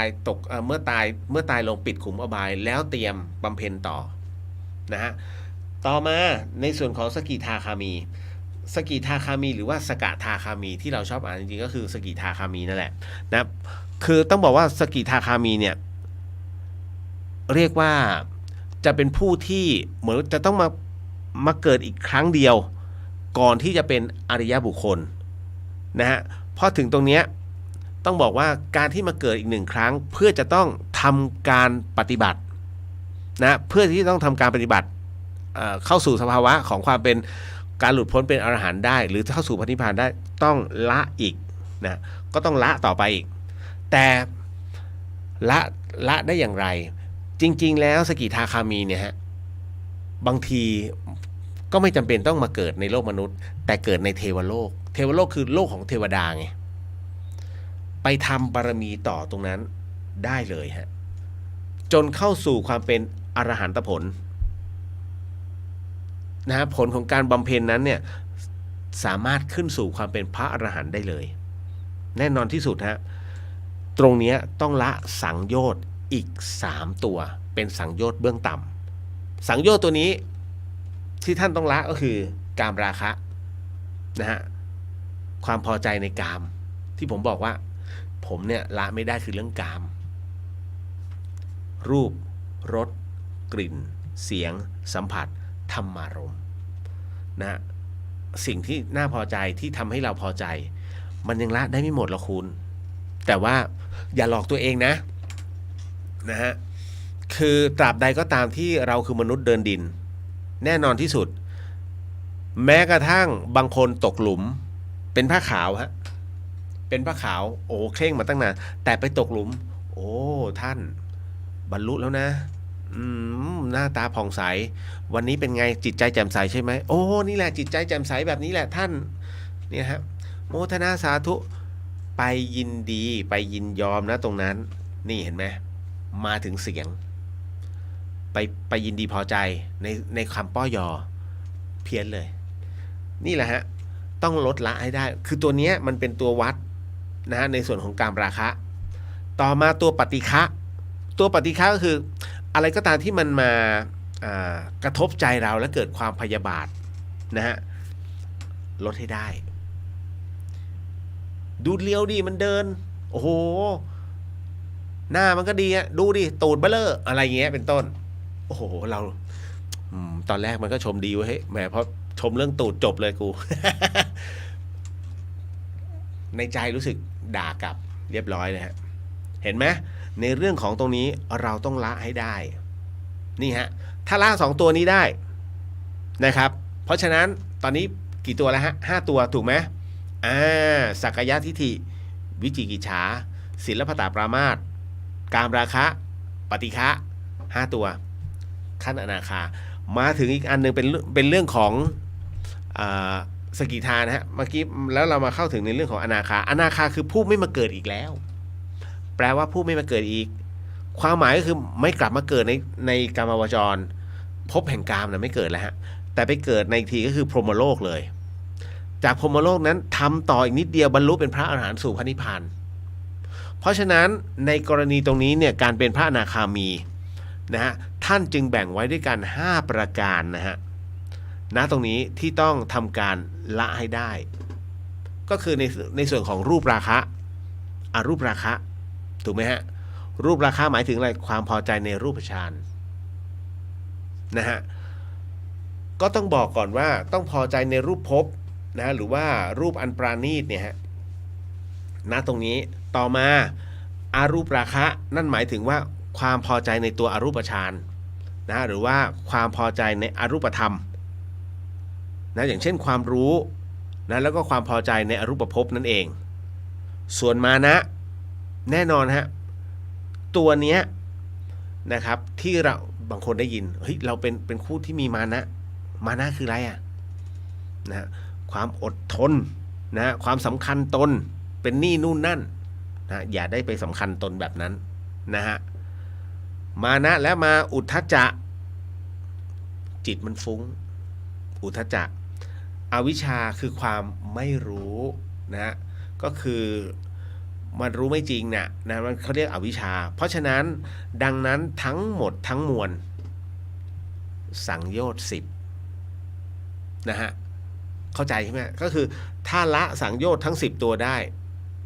เป็นพระอรหันต์ทันทีจึงเข้าสู่พระนิพพานสักกายทิฏฐิวิจิกิจฉาศีลพัตตปรามาสถูกไหมฮะมาเป็นสกิทาคามีก็จะเป็นกามราคะปฏิฆะส่วนมาเป็นอนาคามีก็รูปราคะอรูปราคะมานะอุทธัจจะอวิชชา10ตัวฮะพอถึงนะตรงนี้เสร็จปุ๊บเนี่ยฮะพระอนาคามีก็แบ่งเป็นอีก5ประเภทด้วยกันซึ่งนะตรงนี้ก็ต้องบอกก่อนว่าเมื่อเราไม่จำเป็นหรอกฮะว่าจะต้องไปแบ่งขนาดนั้นแต่เมื่อถึงจุดหนึ่งแล้วคราวนี้เข้าสู่ความเป็นอรหันต์สู่พระนิพพานซึ่งมันมีการถกเถียงกันอยู่ซึ่งพระพุทธเจ้านั้นท่านพระองค์นั้นได้พูดถึงในส่วนของนิพพานธาตุนะมีด้วยกัน2ประเภทก็คือประเภทหนึ่งก็คือนิพพานโดยอินทรีย์5พละ5ขอไปอินทรีย์5นะก็คือยังเสวยสุขแล้วก็ทุกข์อยู่นะผสมกับอนิถารมณ์นะแล้วก็คือทั้งหมดทั้งมวลเนี่ยฮะต้องบอกว่าท่านเรียกว่าอันนี้ขออนุญาตอ่านนะฮะเพราะว่าผมจะไม่แม่นตรงนี้ในส่วนของพระนิพพานเพราะเรารู้ว่าพระนิพพานน่ะคือความว่างแต่พอแยกออกมาเสร็จปุ๊บเป็นเรื่องของสงฆ์แหละไม่สามารถแน่นอนที่สุดฮะเพราะฉะนั้นอันหนึ่งก็คือท่านเรียกว่าสัอุปาทิเสนนิพพาธาตุนะฮะใช่ไหมใช่ถูกต้องสัอุปาทิเศษนิพพานธาตุ นะกับอีกอันหนึ่งอนุปาทิเศษนิพพานธาตุนะนั่นคือหมายถึงว่านิพพานทั้งภาพภพนะดับทั้งภพเลยดับเวทนาไปด้วยนะฮะไอ้ตัวสุดท้ายอ่ะใกล้เคียงมากที่สุดนะฮะผมว่าน่าจะตัวนี้แหละนะดับทั้งชาติภพนะดับด้วยเวทนาทั้งหมดทั้งมวลนี่ฮะไม่ถึงตรงนี้เลยไม่กล้าแตะต้องนะฮะแต่ถ้าสังโยชน์ทั้งหมดทั้งมวลอันนี้คุ้นเคยมากนะฮะต่อ ไม่ใช่บอกเฮ้ยมึงต้องเป็นอนาคามีหรือเปล่าไม่ใช่นะฮะเราเรียนรู้ตามแพทเทิร์นของมันแค่นั้นแหละฮะบทสรุปก็คือว่าผู้หญิงสามารถ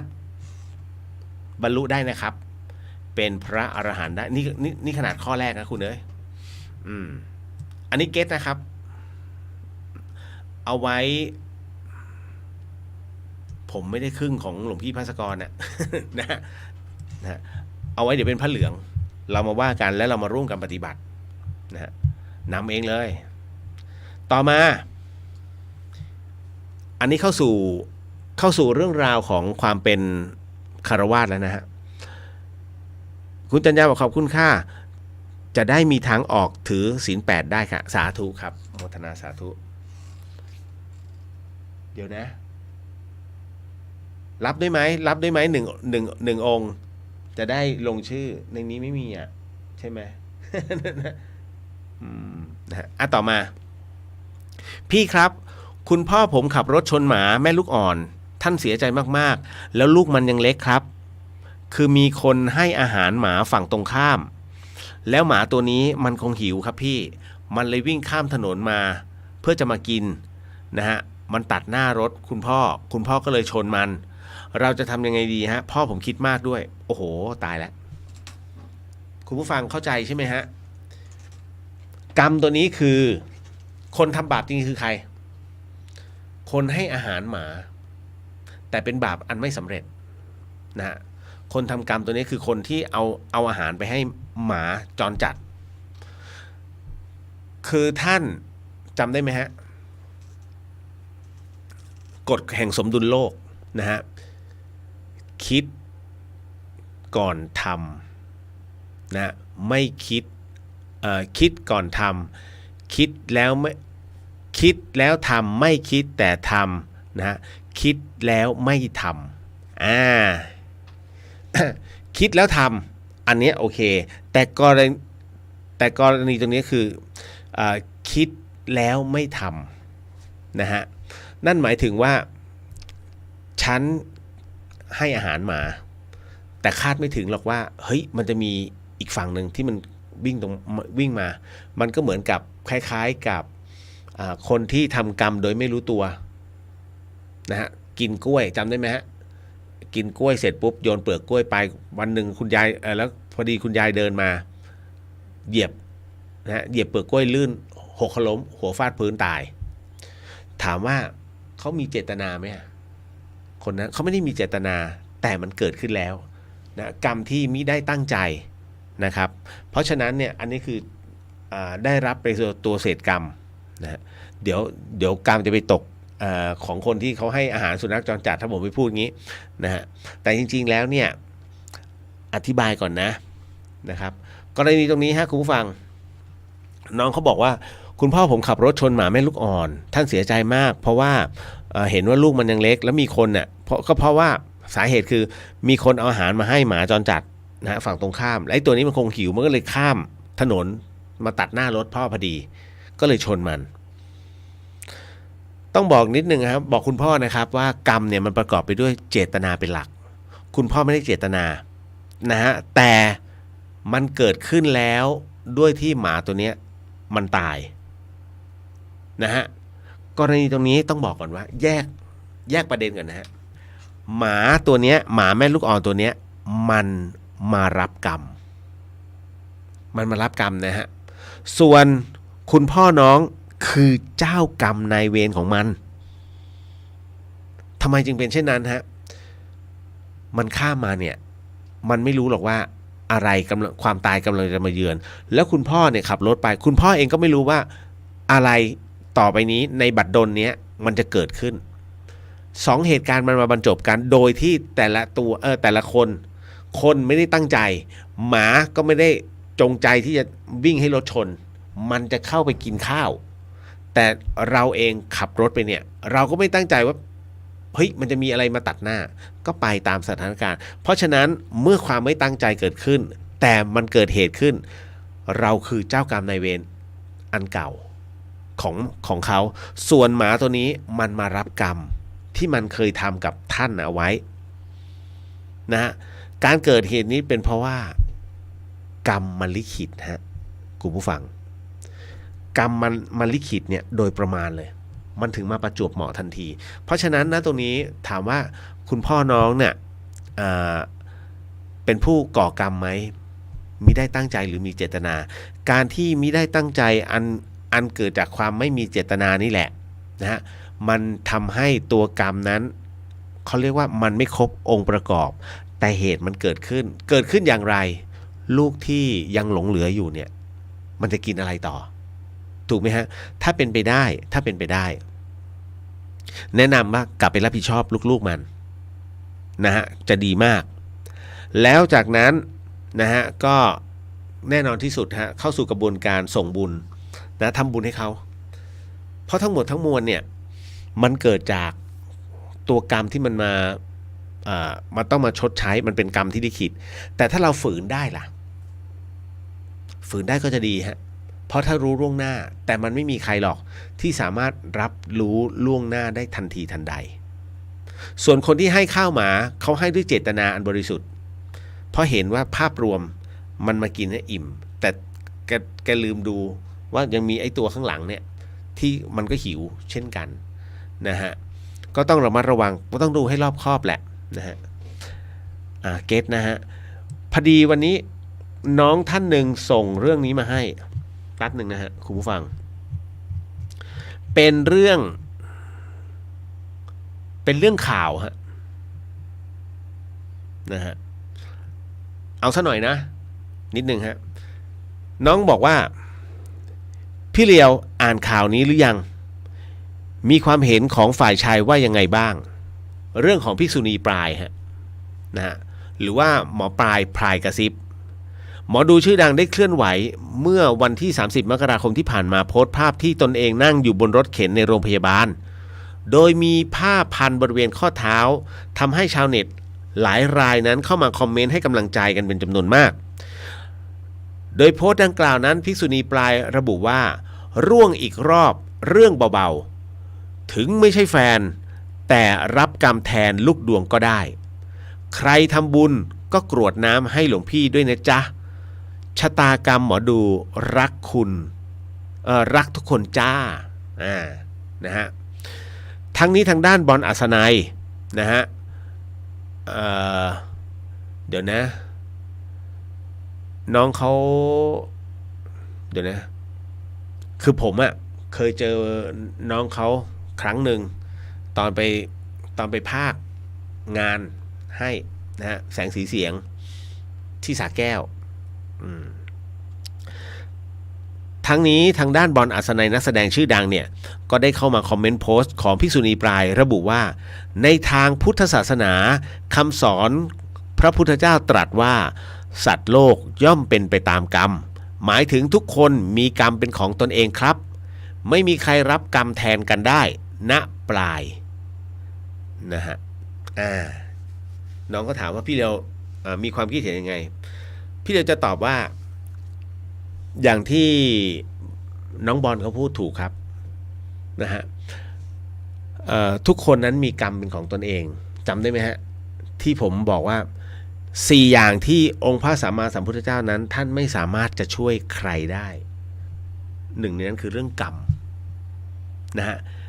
กรรมนั้นเป็นของตนเองแต่ถามว่ากรรมนั้นเนี่ยสามารถรับแทนได้ไหมอันเนี้ยน้องบอลอาจจะคลาดเคลื่อนนิดหนึ่งนะฮะถ้ารับแทนหรือว่าบรรเทาไม่ได้เลิกเรียนเรื่องกฎแห่งกรรมเพราะทำบุญทำทานก็ไม่ได้ช่วยยังไงกูก็ต้องมารับกรรมเต็มๆอยู่แล้ว เพราะฉะนั้นเนี่ยถึงได้บอกว่าอันนี้ต้องคุยคือต้องอธิบายให้น้องเขาเข้าใจนิดหนึ่งกรรมเนี่ยมันรับแทนกันได้ไหมเอาเป็นว่ามันบรรเทาได้แล้วกันนะฮะรู้จักคำว่าแคล้วคลาดใช่ไหมฮะนั่นนะฮะการเขาเรียกแคล้วคลาดคือการเบี่ยงกรรมมันไม่ได้กระทบสักทีเดียวไงจำได้ไหมฮะใส่พระแล้วโอ้แคล้วคลาดตลอดเลยนี่แหละคือการเบี่ยงกรรมก็คือได้รับอานิสงส์แห่งความดีของเรียกว่าพลังของครูบาอาจารย์เนี่ยที่ช่วยไม่ให้ตัวเรานั้นต้องเจอผลกระทบแห่งกรรมนั้นน่ะเยอะจนเกินไปถามว่านี่คือเป็นการเขาเรียกว่ารับกรรมแทนไหมมันไม่เชิงอย่างกรณีนี้ฮะอย่างกรณีอโหสิกรรมพูดกันเลยที่ต้องเอื้อนเอ่ยตลอดเวลาเนี้ยนะฮะพระอาจารย์นพพรท่านก็จะบอกเสมอว่ามันไม่ใช่เรื่องเล่นๆนั่นหมายถึงว่ามึงต้องแบกรับภาระเจ้ากรรมนายเวรของเขาเนี่ยนะเพื่อที่จะส่งไปให้ได้กำลังมึงถึงไหมล่ะไปรับของคนเป็นพันๆคนถ้าคิดว่าไม่ถึงอย่าเพิ่งทำมันมีผลกระทบก็กระทบกับสุขภาพของเรานะฮะเป็นการรับกรรมแทนชาวบ้านไหมไม่ใช่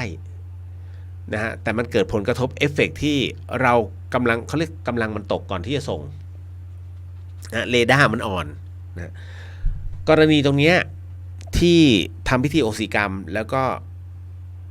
ขอน้อมเอาเจ้ากรรมนายเวรของชาวบ้านเขามาเนี่ยแล้วก็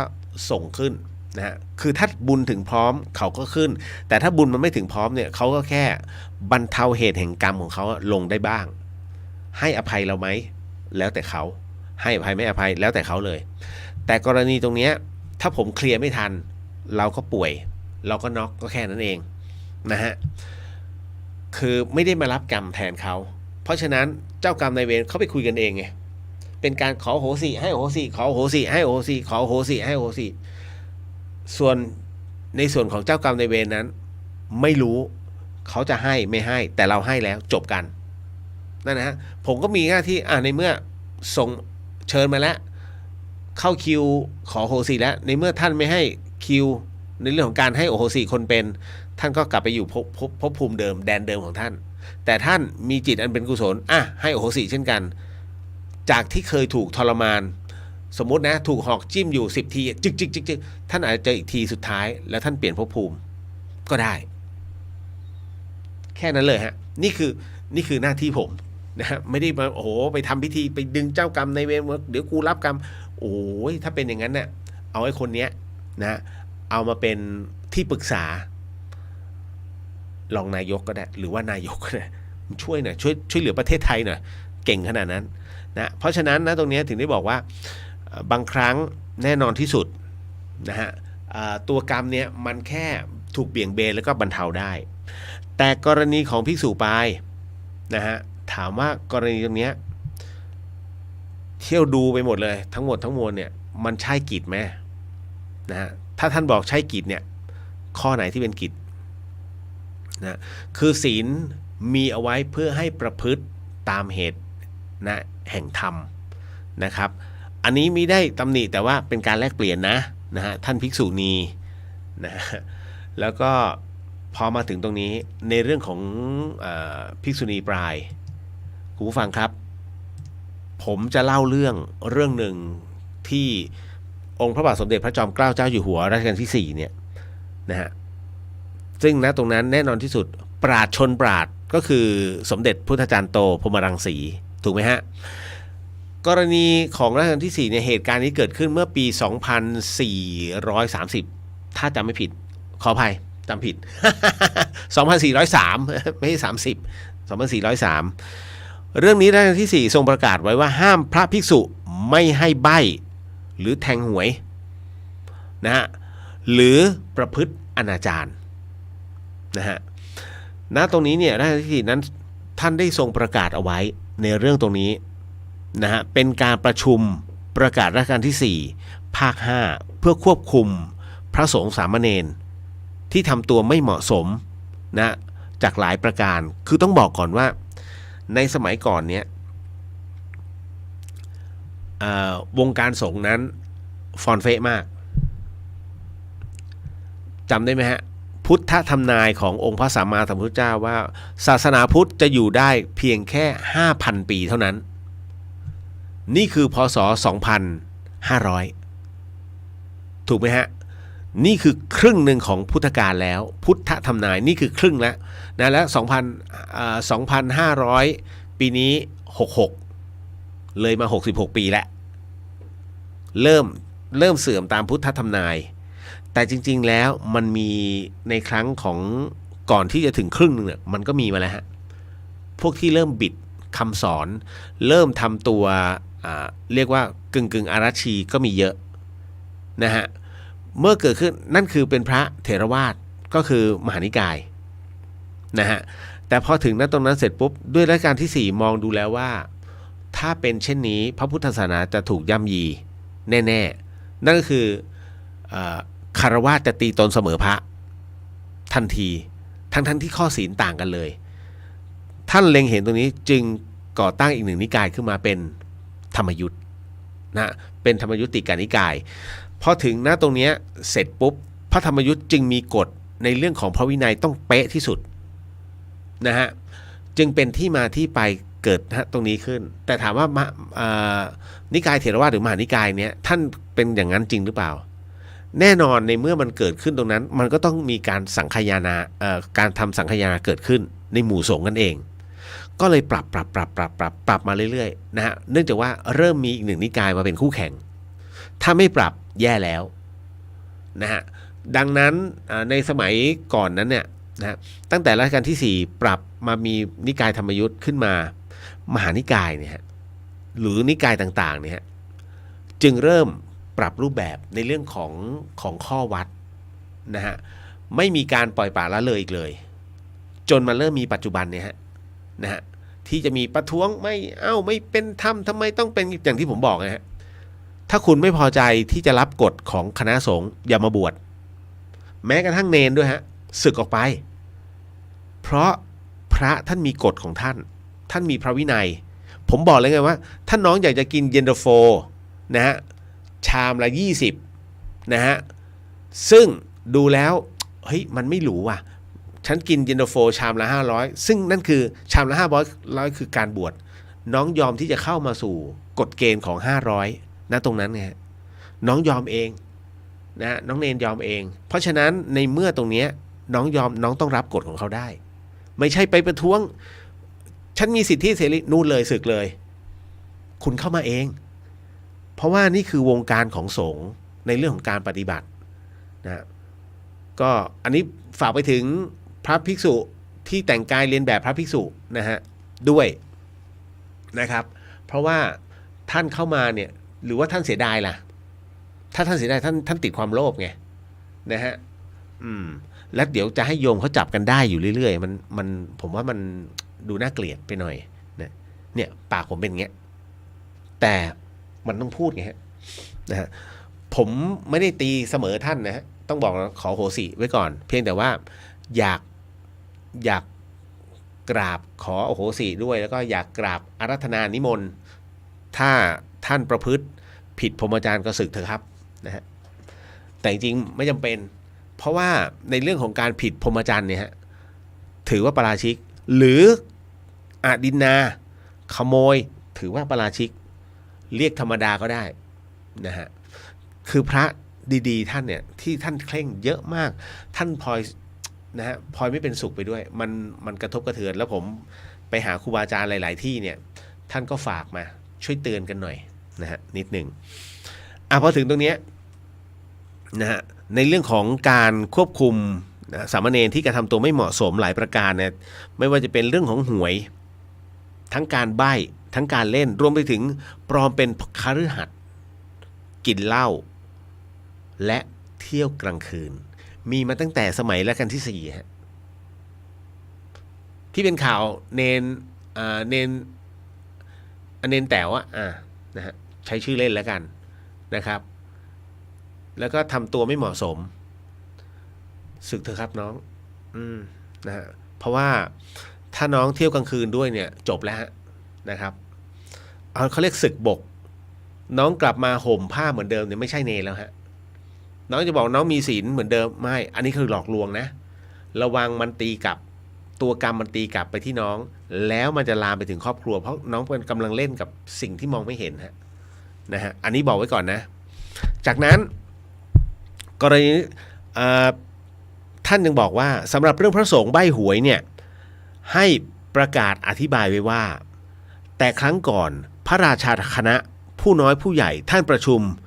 เรียกว่าการประพฤกษาโทษว่าพระภิกษุสามเณรบอกใบ้แทงหวยเป็นการใกล้อุตริมนุสธรรมอยู่นะฮะเหตุไม่รู้ว่ารู้ไม่เห็นว่าท่านกำลังพูดถึงว่าเหตุเนี้ย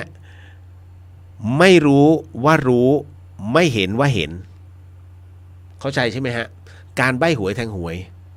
เอาไป3ตัวนี้นี่ฮะมันเหมือนกับว่าอ้าวแสดงว่าอวดตัวเป็นผู้วิเศษนะฮะเพราะฉะนั้นเนี่ยมันก้ำกึ่งอวดอุตริมากฮะเหตุไม่รู้ว่ารู้ไม่เห็นว่าเห็นทั้งเป็นพันธะไทยใกล้อธินาทานนั่นหมายถึงว่าการขโมยหรือว่าการลักทรัพย์เหตุเพราะว่าเขาเสียทรัพย์ท่านไปใบ้หวยจนเขาเสียทรัพย์ทั้งสองฝ่ายไม่เอาไว้ร่วมสังฆกรรมทำอุโบสถธรรมต่อไปให้ศึกเสียนี่ฮะแต่สำหรับพระสงฆ์สามเณรที่ชอบเล่นหวยหรือว่าแทงหวยนั้นเห็นว่าเป็นสเตกิจฉานั่นหมายถึงอาบัติที่ยังพอเยียวยาหรือแก้ไขได้โดยให้ว่ากล่าวสั่งสอนก่อนเป็นขั้นต้นแต่หากขืนกระทำการแทงหวยต่อไปอีกก็จะให้ศึกเสียและกำหนดไว้ว่าหากมีพระสงฆ์สามเณรกระทำตัวเป็นนักเลงบอกใบ้หวยแทงหวยเกิดขึ้นณอารามใดๆจะให้ลงทันตกรรมนั่นหมายถึงการลงโทษพระราชาคณะพระครูฐานานุกรมเจ้าคณะเจ้าอธิการในพระอารามนั้นๆและจะถวายทันตกรรมเจ้าประคุณผู้ใหญ่ด้วยนี่ฮะนั่นหมายถึงอะไรน้องเนนคนเนี้ยนะฮะที่ศึกไปเที่ยวกลางคืนแล้วกลับมาอีกรอบหนึ่งโดยมีพระผู้ใหญ่เนี่ยนะครับให้การหนุนหลังโดนด้วยนะพระผู้ใหญ่โดนด้วยนะครับอย่างไรก็ตามเวลาล่วงเข้ามาก็ปรากฏว่ายังมีพระสงฆ์สามเณรที่กระทำการขัดต่อกฎสงฆ์และกฎหมายรัชกาลที่4ถึงขั้นทรงตำหนิพระสงฆ์ผู้ใหญ่ที่ปล่อยปละละเลยไม่สอดส่องดูแลพระสงฆ์สามเณรความว่าบัดนี้ภิกษุสามเณรยังประพฤติ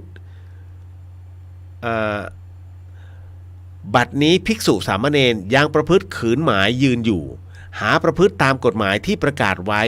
หาเอาไม่ยังบอกบ้ายแทงหวยกินเหล้าเล่นเบี้ยทำอนาจารต่างๆตามอำเภอใจพระราชาคณะฐานานุกรมผู้ใหญ่ผู้น้อยทั้งปวงเล่าก็ไม่มีความอายแก่พระสงฆ์ลังกาพม่ามอนซึ่งได้เข้ามาอยู่ในพระมหานครและไม่มีอายะสัปปุริสีกาทายกที่เขามีศรัทธาเลื่อมใสในพระศาสนาจึงละเมิดเพิกเฉยเสียเช่นกรณีของอ้ายสมีเขียนอยู่วัดชีประขาวไปนอนบอกหวยอยู่ในบ้านกับสีกา2-3-4 คืนและอ้ายมหาขันปเรียนอยู่วัดมหาธาตุนุ่งห่มผ้ามาปลอมเพศคฤหัสถ์กินเหล้าถือดาบเที่ยวกลางคืนเที่ยวกลางถนนเพลากลางคืนดังนั้นประกาศฉบับนี้จึงเป็นการย้ำเตือนถึงพระสงฆ์ชั้นผู้ใหญ่ว่าให้คอยสอดส่องดูแลพระสงฆ์สามเณรอย่างเคร่งครัดอย่าให้บอกใบ้แทงหวยทำช่างทองรูปพรรณต่างๆเป็นการจ้างหากินอย่างฆราวาสอย่าให้นุ่งห่มผ้าคฤหัสถ์เที่ยวกินเหล้าใส่หมวกจีโบเที่ยวแทงโปแทงถั่วนะฮะตามโรงจีนและประเทศที่ใดๆก็ดีอย่าให้มีผิดขึ้นได้ในพระอารามเป็นอันขาดหากพระสงฆ์สามเณรที่กระทำการเสื่อมเสียต่างๆโดนจับได้หรือมีผู้ร้องเรียนว่าอยู่วัดใดพระครูฐานานุกรมเจ้าคณะเจ้าอธิการอุปชาอาจารย์ณวัดนั้นๆจะถูกปรับหมายทำทันตกรรม และถ้าพระสงฆ์สามเณรอยู่ในกุฏิใกล้เคียงกันทราบเรื่องแล้วไม่มารายงานพระสงฆ์ชั้นผู้ใหญ่ก็จะได้ปรับโทษหนักเช่นกันและให้เจ้าคณะจับตัวพระสงฆ์สามเณรผู้กระทำผิดมาส่งแก่เจ้าคณะผู้ใหญ่ที่วัดพระเชตุพนอย่าให้ปิดบังไว้ในศาสนาเป็นอันขาดนี่คือคำขาดของรัชกาลที่4ฮะในสมัยนู้นเลยนะเพราะฉะนั้นสมัยนี้ล่ะกรมศาสนา ไม่ว่ากันนะฮะมีผู้ถามมาว่าเหรียญบาทพญาครุฑมีความศักดิ์สิทธิ์ในตัวจริงๆไหมครับใช้เลี่ยมคอไว้จะดีไหมครับพี่อุ๊ยตีหนึ่งแล้วเหรอไม่เป็นไรตอบข้อนี้ก่อนนะฮะคำตอบคือเหรียญบาทพญาครุฑนี้นะฮะมีความเป็นสิ่งศักดิ์สิทธิ์ในตัวจริงๆไหมครับไม่จริงฮะจริงๆนะเงินคือเงินครุฑคือสิ่งที่อะไรล่ะเขาเรียกกองกระสาบเนี่ยฮะท่านเอามาเป็นรูปแบบครุฑที่เหรียญบาทคุณถ้าคือผมเนี่ยทันทั้งใช้ครุฑเหรียญบาทเหรียญ5แบบ9เหลี่ยมอะนะฮะแล้วก็เหรียญ5วงใหญ่ที่เป็นครุฑนะฮะนั่นแหละแล้วก็ยังเรียกเหรียญอะไรกันนะถ้าจำไม่ผิดนั่นแหละคือได้ทันเหรียญและไอเหรียญที่เป็น9เหลี่ยมอะในสมัยก่อนนะปลอมกันเยอะ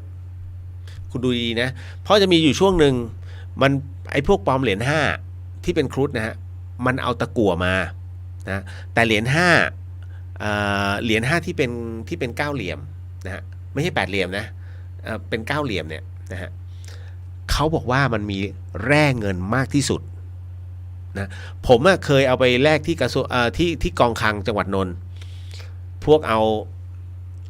อะไรนะเอาครีมตัดชุบผมก็งงเลยฮะเอาไหนบอกว่าแลกได้10 บาทตอนนั้นเห็นแก่เงิน 5 บาทไปแลก10 บาทเนี่ยก็เงินแท้เอาคืนเซ็งเลย เพราะเมื่อก่อนมันปลอมกันเยอะฮะเขาจะใช้วิธีการโยนฟังเสียงมันจะดังแก้งแต่ถ้าโยนดังแผะนั่นคือปลอมสารตะกั่วมันเอาตะกั่วมาทำนะฮะไม่จริงครับนะฮะเพราะฉะนั้นเงินก็คือเงินแต่ถ้าคุณจะไปเหมารวมว่าโอ้ยถ้าเป็นครุฑทั้งหมดทั้งมวลเนี่ยมันจะต้องมีพลัง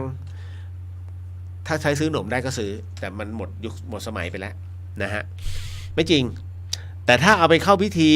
เพราะว่าเรายกระดับของตัวเหรียญอีกเรื่องหนึ่งอันนี้โอเคนะฮะ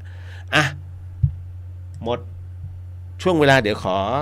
อนุญาตจดคุณจัญญาก่อนเนาะรับ1 องค์นะฮะโอเคแล้วขออนุญาตนะครับส่งบุญก่อนสาธุสิ่งหนึ่งสิ่งใดที่ผิดพลาดพลั้งไปต้องขอโอสิกรรมนัสที่นี้ไม่ได้ตั้งใจหรือมีเจตนาก็ขอมอบอานิสงส์ผลบุญในค่ำคืนนี้ถวายแด่องค์พระสัมมาสัมพุทธเจ้าทุกๆพระธรรมเจ้าทุกๆพระอริยสังฆเจ้าทุกๆพระปัจเจกพุทธเจ้าทุกพระองค์รวมไปถึงพระสีติมหาสาวกเจ้าทุกพระอรหันตสาวกเจ้าทุกๆพระองค์รวมไปถึงพรหมเทพเทวดาทั้งหลายสรรพสัตว์สรรพวิญญาณทั้งหลายสรรพเจ้ากรรมนายเวรทั้งหลายทั้งปวงรวมไปถึงสัมภเวสีทั้งหลายก็ขอมอบอานิสงส์ผลบุญในค่ำคืนนี้เนี่ยถวายแด่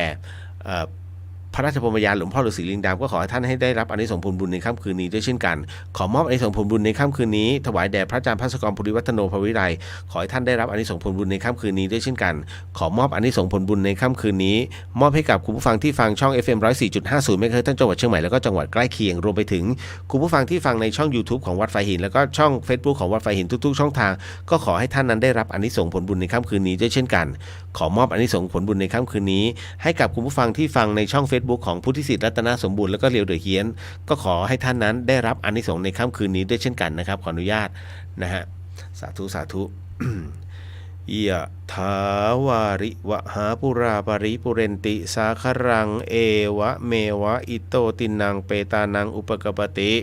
อิชิตังปฏิตังตุมหังคิปะเมวะสมิสันตุสัพเพปุเรนตุสังกปาจันโดปนารโสยะตาปนิโชติรโสยะตาสัพพิติโยวิวันชันตุสัพพโรโกวินันสันตุมาเตภวาวันตรายโยสุขีทีขายุโกภวะอภิวาตนาสิริสนิจังวุธาปัจจายโนจัตตารโอธรรมาวทันติอายุวันโนสุขังภะลังนิพพานังปรมังสุขัง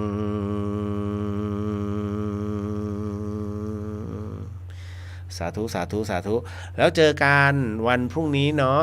นะฮะก็สำหรับวันนี้ราตรีสวัสดิ์ครับนอนหลับฝันดีเนาะบ๊ายบาย